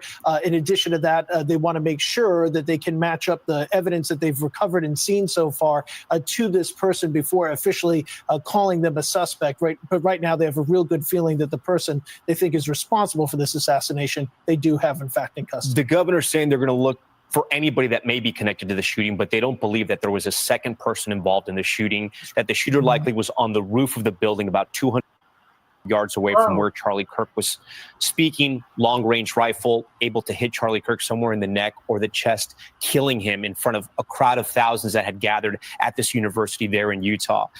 I guess my next question to you is, they were talking about the security there. The police officer that was in charge, I think it was the chief of police, they're saying they had numerous officers. Clearly, in hindsight, not enough, but also the person who had planned this out maybe had thought a little more than others had there, and was intent on killing Charlie Kirk even from very far away. I mean, there becomes a point for these university officials, for people at these high-profile institutions. I mean, do we just go to Secret Service protection for every single major event? Right. Because that's the type of thing that you're seeing. And by the way, we...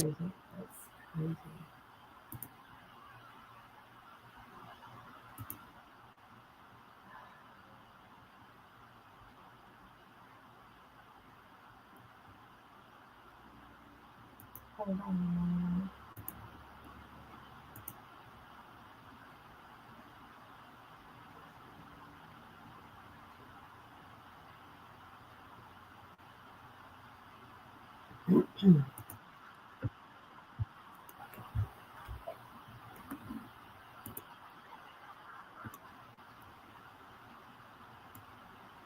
going to show you guys something. Hold on. I'm downloading it.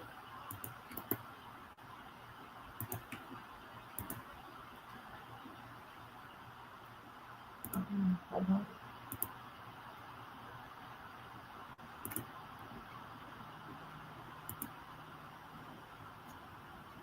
All right. Check this out. I'm not saying this is a suspect, but I just want to show you guys.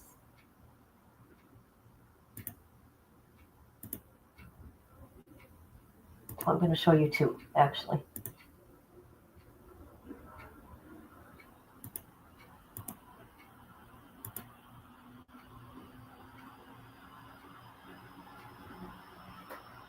All right.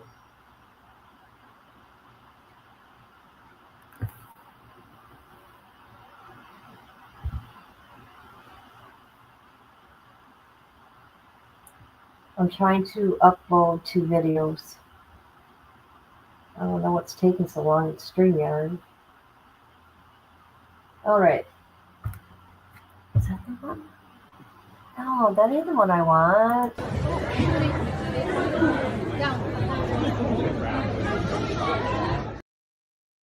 That's not the one. Shoot. Hold on. How did I not get the right one?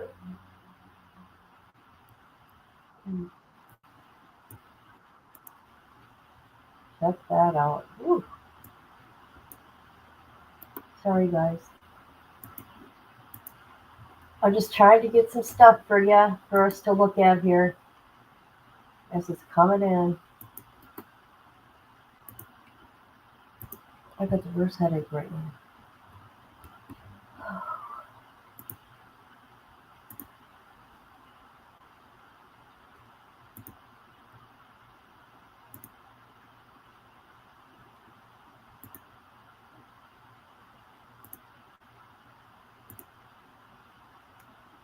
Is this it? p.m. Okay. Now I have the other one for it to make sense.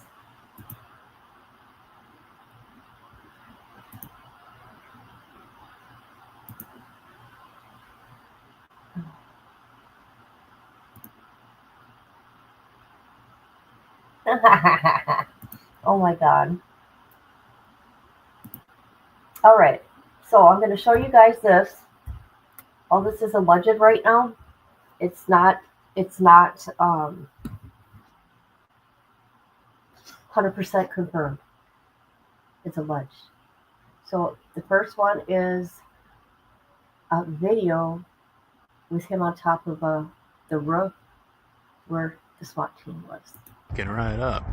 Yeah. You think he'd already be in place? You would think that. So there's somebody on the roof right there? Just saying? Huh.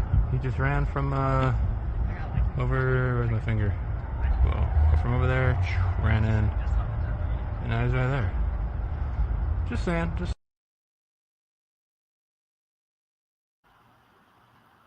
Here is, somebody says this is the shooter that he got arrested. I don't know if it's true, okay? I think they just found the guy right outside the carry-on. Rifle on this dude's dash, and they just handcuffed him.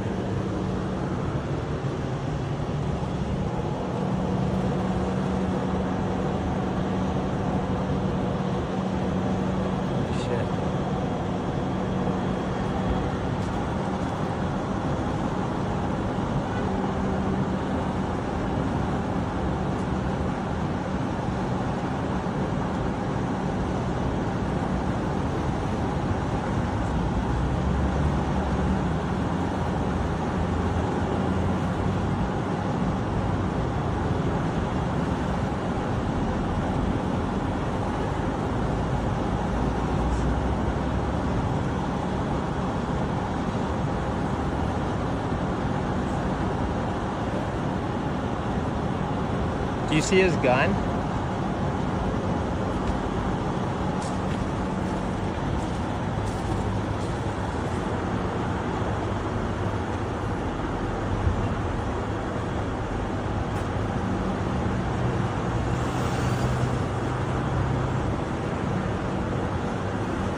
That's his rifle.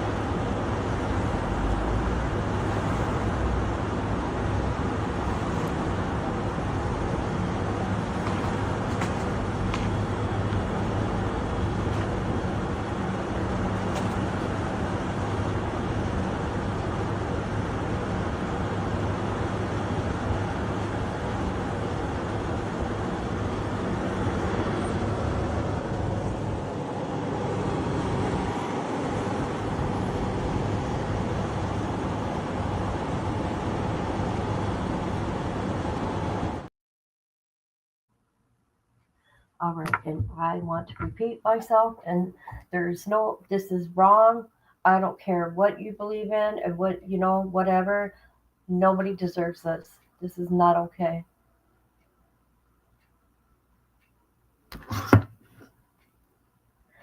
No, oh, absolutely, he did not suffer. No. I think he was gone right after that. That was like a JFK. That was like JFK to me.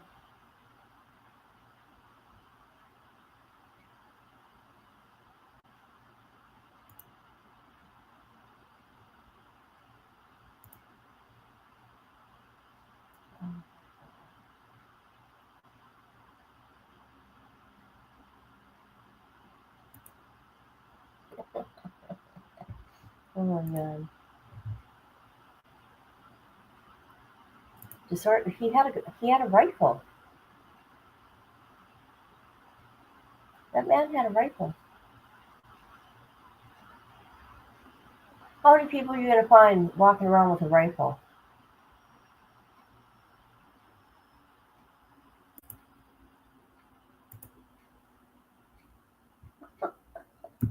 Ew. Did you see the rifle? It was in front of the cop's car, and then The cop tried to hide it. I mean, they're not good at it. In front of them to bring it to the car. About what is happening here at this moment. And I think I was struck by what you heard from Governor Cox there, who talked about what Charlie Kirk was doing in Utah in the first place. As you well know from these events, he goes out, he went out, he would talk to people, he would have disagreements, he would have debates. That was the point. The discussion and the debate was the point. That is the free speech, which is one of the ideals that this country is founded on. And Governor Cox said that when somebody takes the life of a person because of their ideas or ideals, then that very constitutional foundation is threatened. I think you are seeing a reaction already tonight here in Washington and beyond related to the questions that you're asking. And in some corners, a call to action as the shock is still there. And as so many, as we said, across the political spectrum are grappling with that. What is the call to action going to be? And I think to a degree, that conversation is one that will be had in the days to come here in Washington at the Capitol and at the White House. But at this moment, I think there is a lot of one word that I've heard from talking to eyewitnesses even again and again, processing what has just happened. And Hallie, if you can also speak to the point, I mean, Charlie Kirk's influence, his reach, his platform, the president of the United States told the country that this man had died. That's how close he was to the president. That's right. And that's how big of a role he had, at least within the president's movement. That's right. And that is, listen, that is unusual to hear the first word of somebody's death come from the sitting president of the United States. And to your point, it speaks of the role that Charlie Kirk had. You know, his team said that every month he reached something like 100 million people with his social media reach online. He had a show. He would do these campus tours. He was a voice, not just among young conservatives, but inside the powers and the halls of power here in Washington, close with the Trump family, as we've been talking about, friends with them, Tom, not just somebody who you would call, you know, a staffer or an advisor or an aide or an outside advisor. He was personally close with some of these folks, including, for example, Vice President J.D. Vance. He fought for the Trump-Vance movement in this election. He was the youngest speaker at the RNC in 2016. He's been around politics for many years. And so the degree, I think, to which official Washington is reeling tonight, I think is very real, Tom. All right, Hallie, stand by for us. We thank you for that. I want to bring in Tom Winter again. Tom, let's get our viewers caught up here because we know that somebody is now in custody. The FBI director calling him a subject, the Utah governor calling him a person of interest, but investigators and law enforcement believe they have the man who allegedly assassinated Charlie Kirk. That's right, Tom. There's growing confidence tonight that the individual that Utah officials have described as a person of interest, that the FBI director in his ex-social media posts described as a suspect, is in fact the person that they've been looking for and is the person responsible for this political assassination. The FBI Salt Lake City field office, which will work with the Utah officials in this investigation, telling people that if they have any videos, and you know, Tom, you and I have seen probably a dozen, 2 dozen videos of this today. If you have any videos, any digital evidence, tips.fbi.gov, or to reach out to your local. Okay, I don't know if this is for real. I mean, see, you get so many conflicting stories. Okay, we've seen the man with the rifle. Here is a guy. You can't believe everything you see online. Somebody say this guy. 2 totally different. Okay. And I can't show his whole thing because he's holding a pistol. He made a bunch of threatening videos earlier this morning towards Charlie Kirk. Who knows? Who knows? But when I do know, I will let you all know what's up. You know that.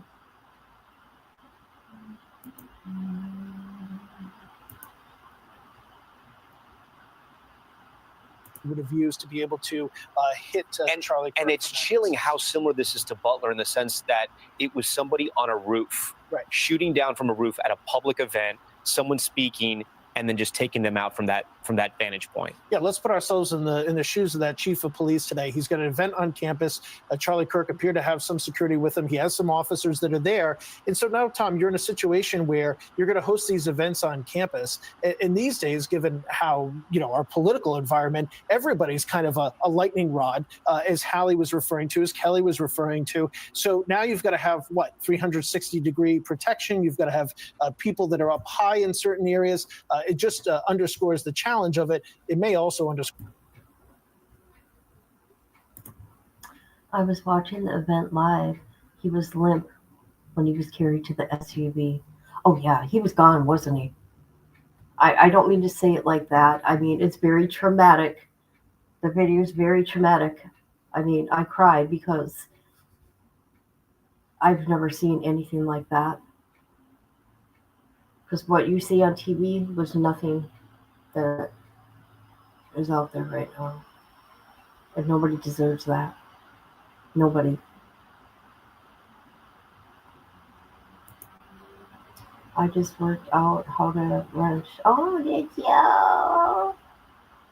Oh, by the way, people, I'm getting back in the gym tomorrow. Instead of being here in my apartment all depressed, I'm going to get out of my apartment, out of my little box. It is, ain't it? Right. I'm seeing some really ugly stuff online. People celebrating what happened to this man. I feel people like that, bad stuff's going to happen to them.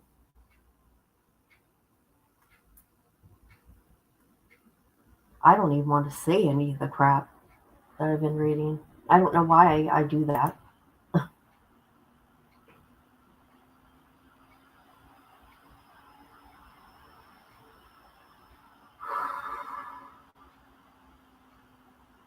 Don't need any more information on the morbid attack that just occurred.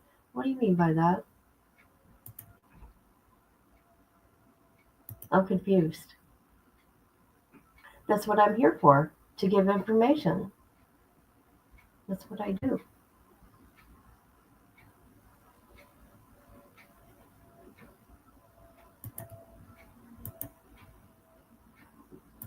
I've seen enough. When harm, okay, inflicted on a free soul. Yeah. Oh, okay. I'm not saying nothing. I don't know. I have no idea.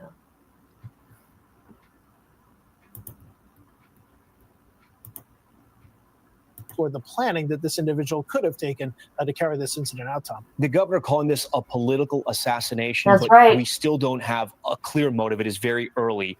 But what they are signifying is that Charlie Kirk was a political figure. He has since been killed.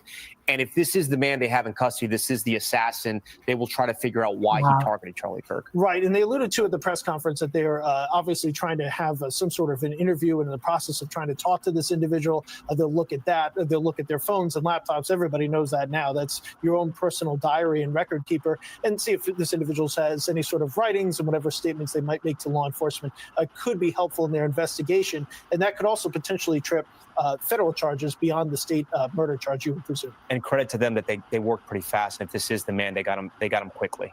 Yeah, I mean, within 6 hours, yes. Yeah. Within 4 or 5 hours, actually. Okay, Tom Winter, we thank you for that. That's going to conclude this NBC News special report, and we'll have much more ahead on Nightly News in just moments. I'm Tom Llamas. We thank you so much for watching this special report. I agree.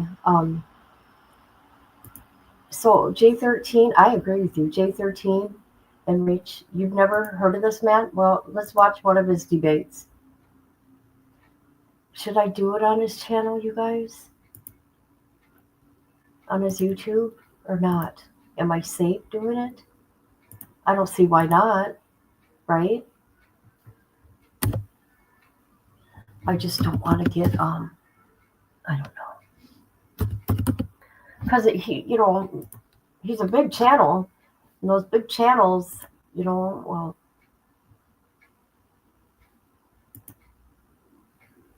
they'll strike you without even, oh, you know who he is. Okay.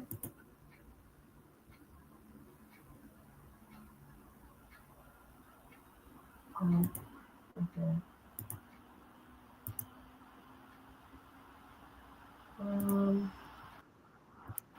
Peak in Sichuan province, China. That. Every full moon night.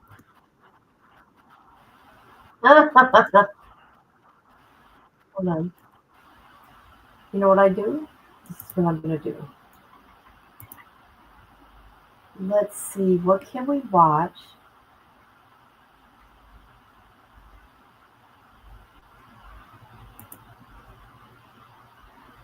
I'm just going to show like one clip. Not even video, clip. Hold on.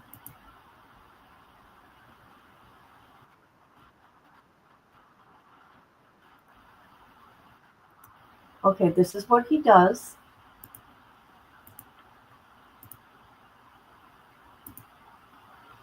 Nope, no new comments. But I'm making money off her. I can tell you that much. I told her I was going to. Accusing me of making money, and I don't make any. Especially after Whitaker's. God, are you kidding me? So here we are. Here's this little booth like he sits in. Right? He's at a college. This guy's going to ask him something. Is Yardo. I have a small YouTube channel. I'm a political commentator as well, much more than you are. I just wanted to thank everybody at Turning Point USA, USD for having this debate. And also I would thank the Turning Point USA, San Diego State, because they gave a voice to one of my dear friends who was a victim at the October 7th Nova Music Festival, and his name is Muzai. I really appreciate that you guys did that, and you have my sincere gratitude. I'd also like to quickly state that this is a message for the far left first, and then we'll get into what I highly disagree with you about. But I just read Hassan Piker's New York Meritocracy in the United States. But why would I trust Donald Trump to create a meritocracy when he himself has appointed the least accomplished and the least, essentially, perfect word, the least accomplished cabinet in U.S. history, at least in my opinion. If you disagree, I can explain why I feel that way.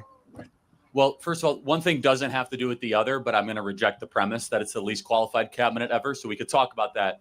But even if it was just Donald Trump picking his family members, it has nothing to do with the merits of DEI or getting rid of DEI, right? So that's a red herring. They actually have nothing one to do with the other. One's a repeal of a policy. One is your critique of a cabinet. So which one would you rather debate? Would you rather debate DEI and all of its implications or Trump's cabinet? It seems like you have more problems with Trump's cabinet because we actually might be on the same side of meritocracy. So want to talk about the cabinet? Whichever you prefer. We can talk about it. I personally don't see it as a red herring, but we can talk about that. Well, yeah, one doesn't have anything to do with the other, right? I mean, you can personally have hypocrisy in your own life and still do really good things in policy.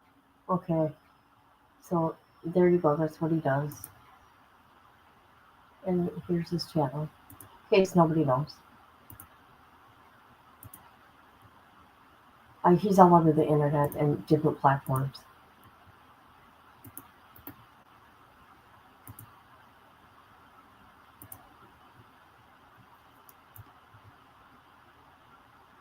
Good day, mate. Good day, mate.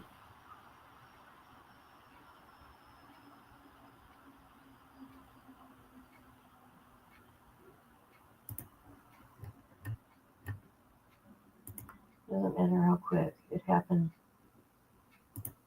No, I'm. It was quick, which was good, because he didn't feel nothing. It was like a JFK's assassination. That's what it was like. Case. And so they gave that a very close look and then moved on to some other cars in the parking lot. But it did seem like they took a lot more interest in this one than others in the parking lot so far. And that effort continues just a looks like a couple of rows away as they continue to go car to car. In fact, if we have a minute, Stuart, if you can just reposition and push up, you can actually see what he's doing right here next to that gray vehicle, maybe 3 rows down the way, and now he's moving on to the next car, which is more of like a teal sedan. But this has been going on here for at least the last, presumably a lot longer, but at least a half hour to hour.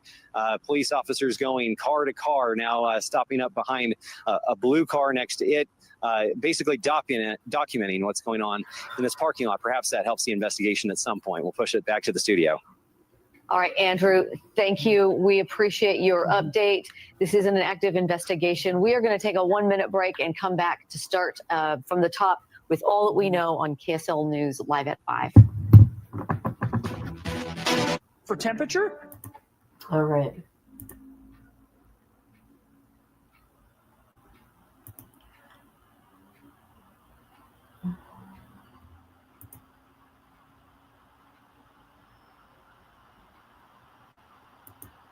No, they got somebody in custody. So I kind of want to wait to see who it is, right?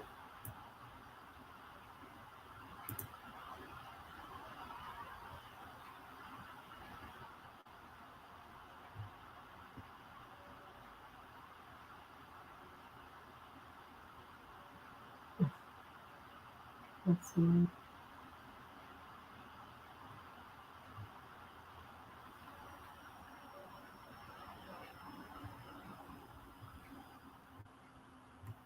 That's crazy. Those 2 guys that videotape said, "Is somebody on top of the roof?" And somebody was on top of the roof. Crowds of people screaming, and then just like shooter, gun. So I was in a room fairly close to where it happened, and then some people just ran in and yelled active shooter, so we all just got out.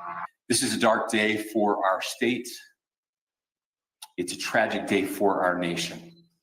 And I want to be very clear that this is a political assassination. Conservative activist Charlie Kirk is dead after he was shot in the neck at a speaking event at Utah Valley University in Orem. Kirk was speaking in Orem during the noon hour when an unknown suspect shot him in the neck. At around 2:45, President Donald Trump confirmed on his Truth Social account that Kirk had died. Reaction and condolences have been pouring in all afternoon from around the state and across the country. I'm just really shocked about what happened. I may not agree with Charlie Kirk, but no one deserves to be executed like that.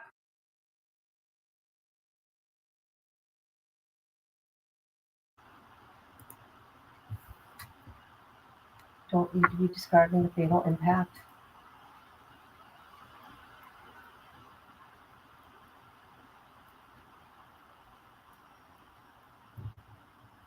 It's going to be talked about. It just is. And it's going to be everywhere. There's nothing you can do. Just saying. We have live team coverage from Orem right now. We've been talking to dozens of students on UVU campus, police, politicians, and attendees there. What many people witnessed today is disturbing.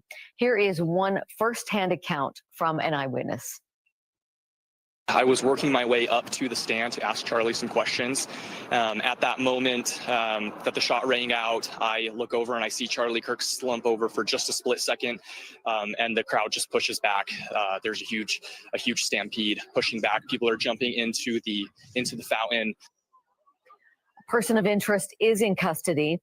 Anyone who saw a shooter, no one saw a shooter, or at least reports seeing that, or anything else important. But if they do have information, there is a tip line, and law enforcement definitely wants to hear from you right now. That tip line is fbi.gov/Utah Valley shooting.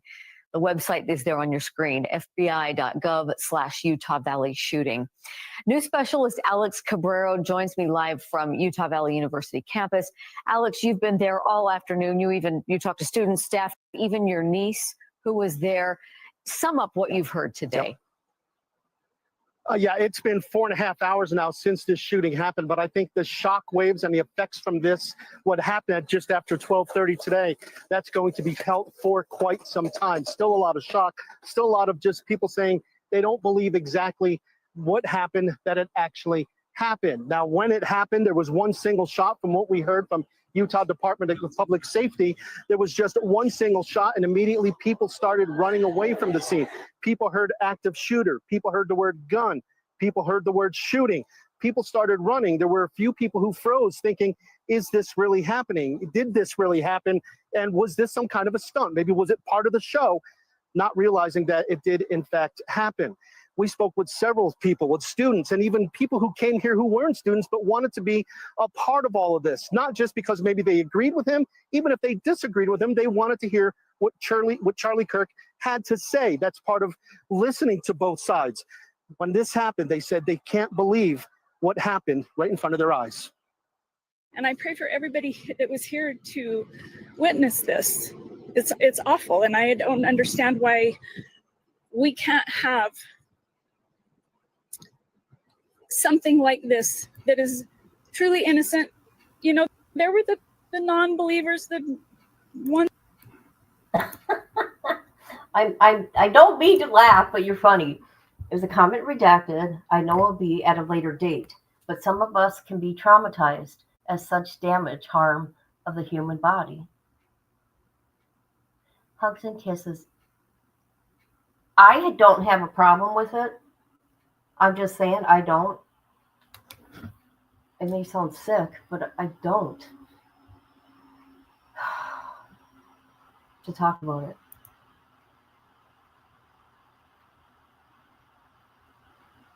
Yeah. I'm not going to watch it again. I can tell you that much.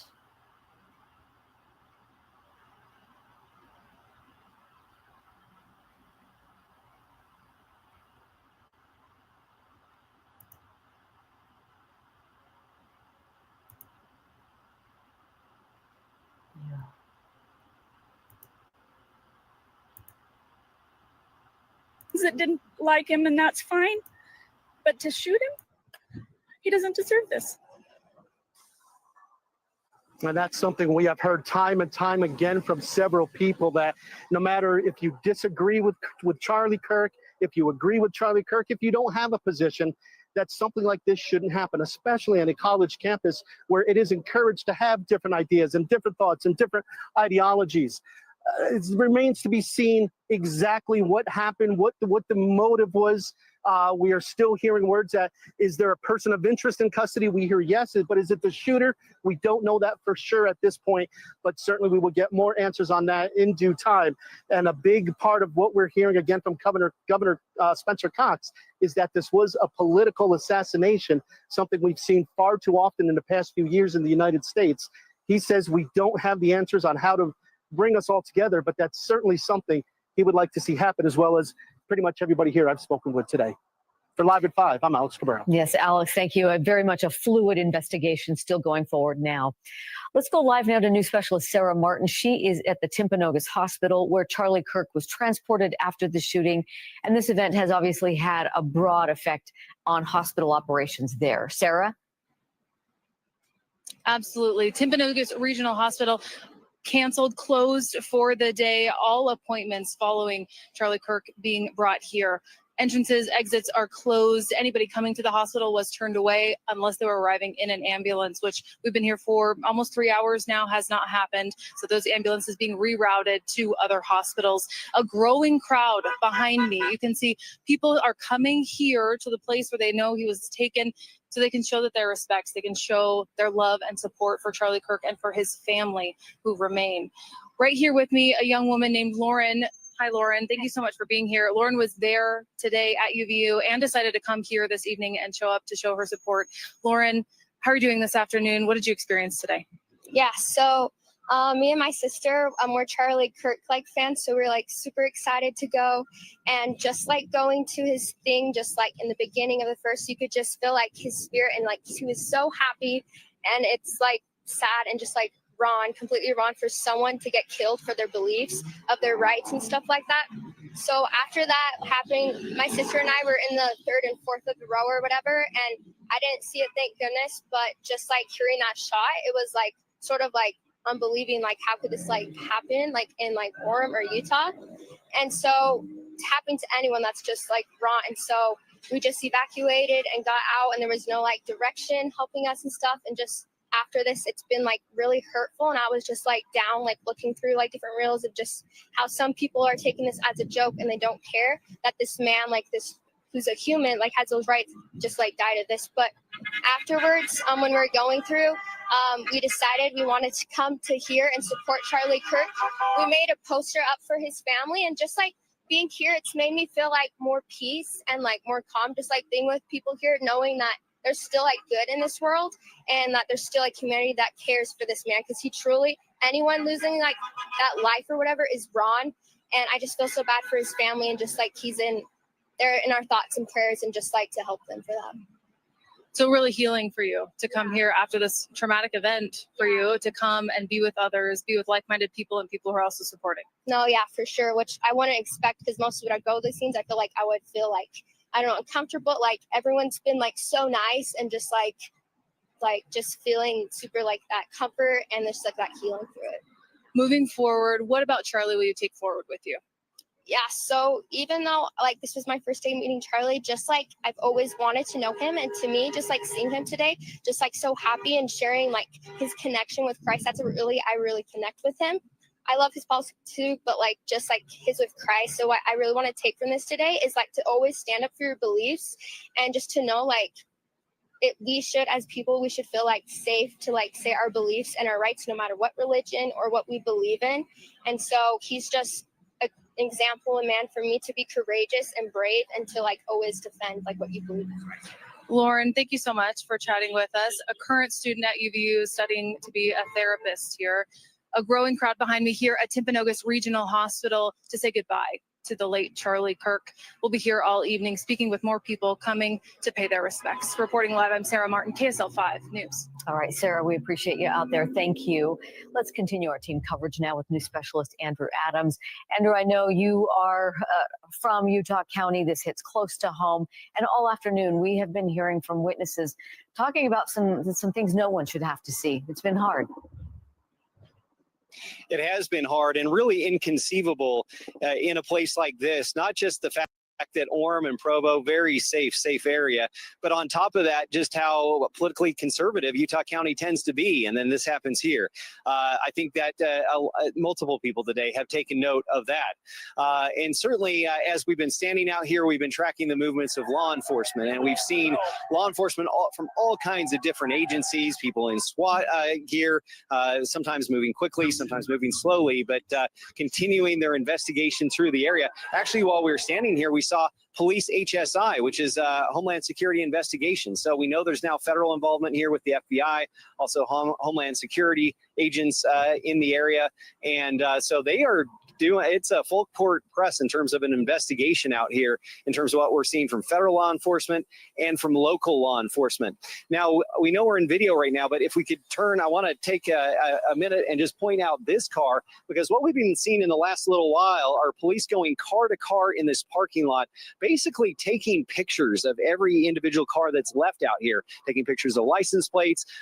If it's a point of interest, then they'll take more interest. But this car right here, there was a little confusion initially because there was some belief it might be a news photographer vehicle. Turned out not to be the case, but police took paid extra close attention to this Chevy. I believe that's a Traverse right there. So unclear why they were interested in that. Eventually they moved on, but you had 3 officers spending a good, maybe 5 to 10 minutes taking a look at that vehicle in particular. So they are going car to car, row to row, and we'll continue to keep you updated on their movements and law enforcement movements in general here at UVU. Deanie?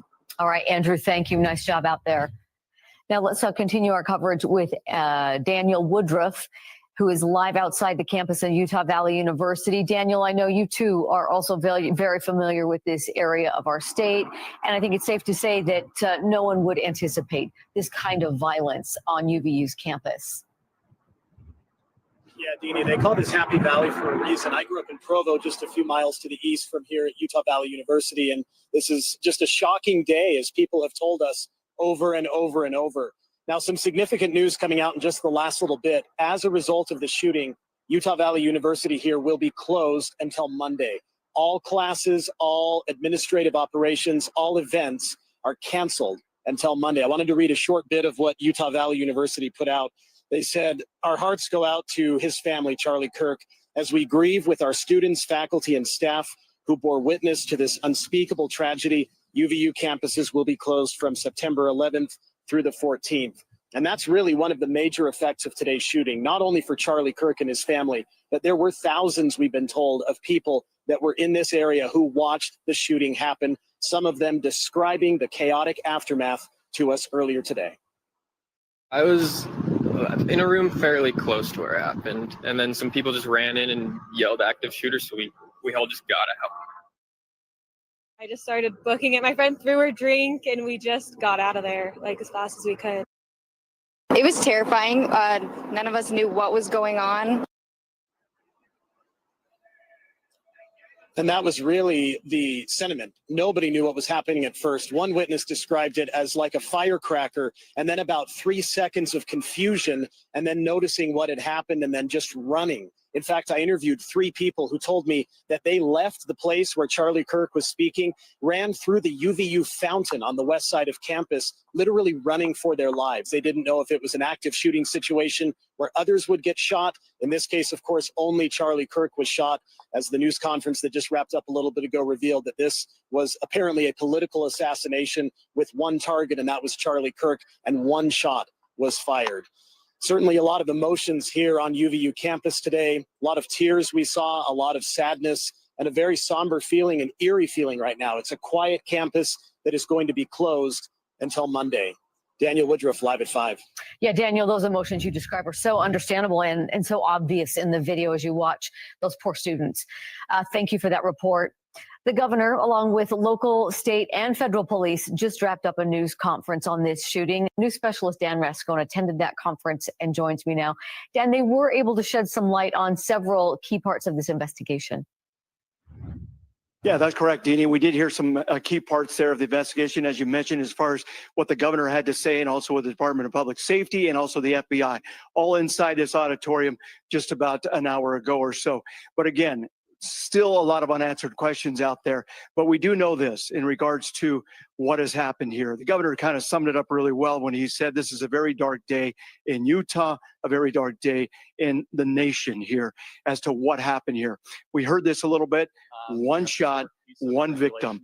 They believe that the shooter was up on the roof. We've been seeing some of the video being coming in to the station and other places of possibly somebody up on the roof there of this event. We're talking about an event here that had about 3,000 people or so, according to the UVU police chief.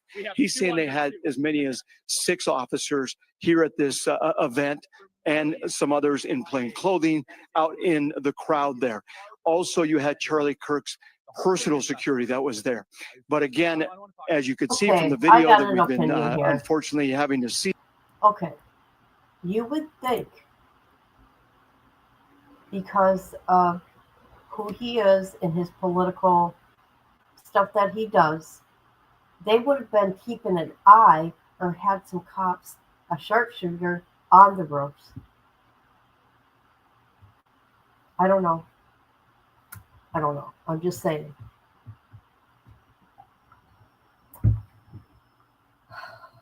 Jesus. All right. So we've been on here for 2 hours and everything is like repeat. So if we find out who the shooter is, I will come back.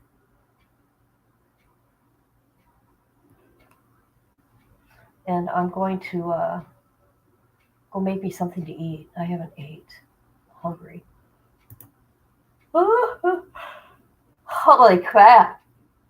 Hey, Arvetta, I'm making money off you today. Sure am. All right, everybody. J13. Good day, mate. Good day, mate.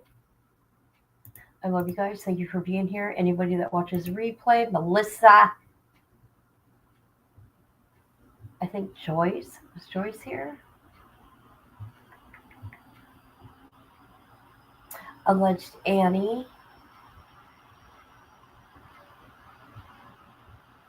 Anyways, thank you so much. And I will be back later. Boot up the stream, grab your snack and noodle. Here comes the queen, kid and caboodle. Wi-Fi blazing, wig on tilt. More drama than a soap opera quilt. Kid logs on in a sparkly robe, sipping iced tea like she runs the globe. Drops more truth than a psychic at noon, with a cat named Taco and a raccoon named Boom. Kid and caboodle is a hot shit Uber, Wi-Fi warrior, clickbait mover, shaking up the algorithm like a smoothie blender. Watch out, troll, she's a copyright sender. Hot shit YouTuber, talking tea with a pink ring light aura. Yeah. She reviews shampoo and ghost hunts too. Caught Bigfoot slipping in a Gucci shoe. Unboxes snacks, talks haunted dolls, and drops a diss track on bathroom stalls. Kid and caboodle is a hot shit YouTuber. Hashtag queen, thumbnail smoother, dancing in a studio with a llama on her head. Uploading content even while in bed. Hot shit YouTuber. Even aliens subscribe, that's no rumor. Yeah. She vlogs in Walmart, midnight mission. Caught in aisle 9 with divine precision. Mic in hand, she interviews cheese. Sir, you aware you're lactose free? Goes live while baking glitter pies. Starts a feud with ducks, no lies. Reacts to Karen's, paints her Jeep, and once went viral yelling sheep don't sleep. Kid and caboodle is a hot shit Uber. Ring light blazing, sassy maneuver. Bans a troll while dancing to chair. Then sells merch made from her own hair. Hot shit YouTuber. Even her outro has a blooper. To play Fortnite, hosted a seance on Tuesday night. Got possessed midstream, ate a burrito. Still hit upload, respect amigo. Now Netflix calls and brands wanna collab, but Kit just vlogged from her glittery cab. She's not here for clout or fame, she's here to win the YouTube Hunger Games. Kit and caboodle is a hot shit Uber.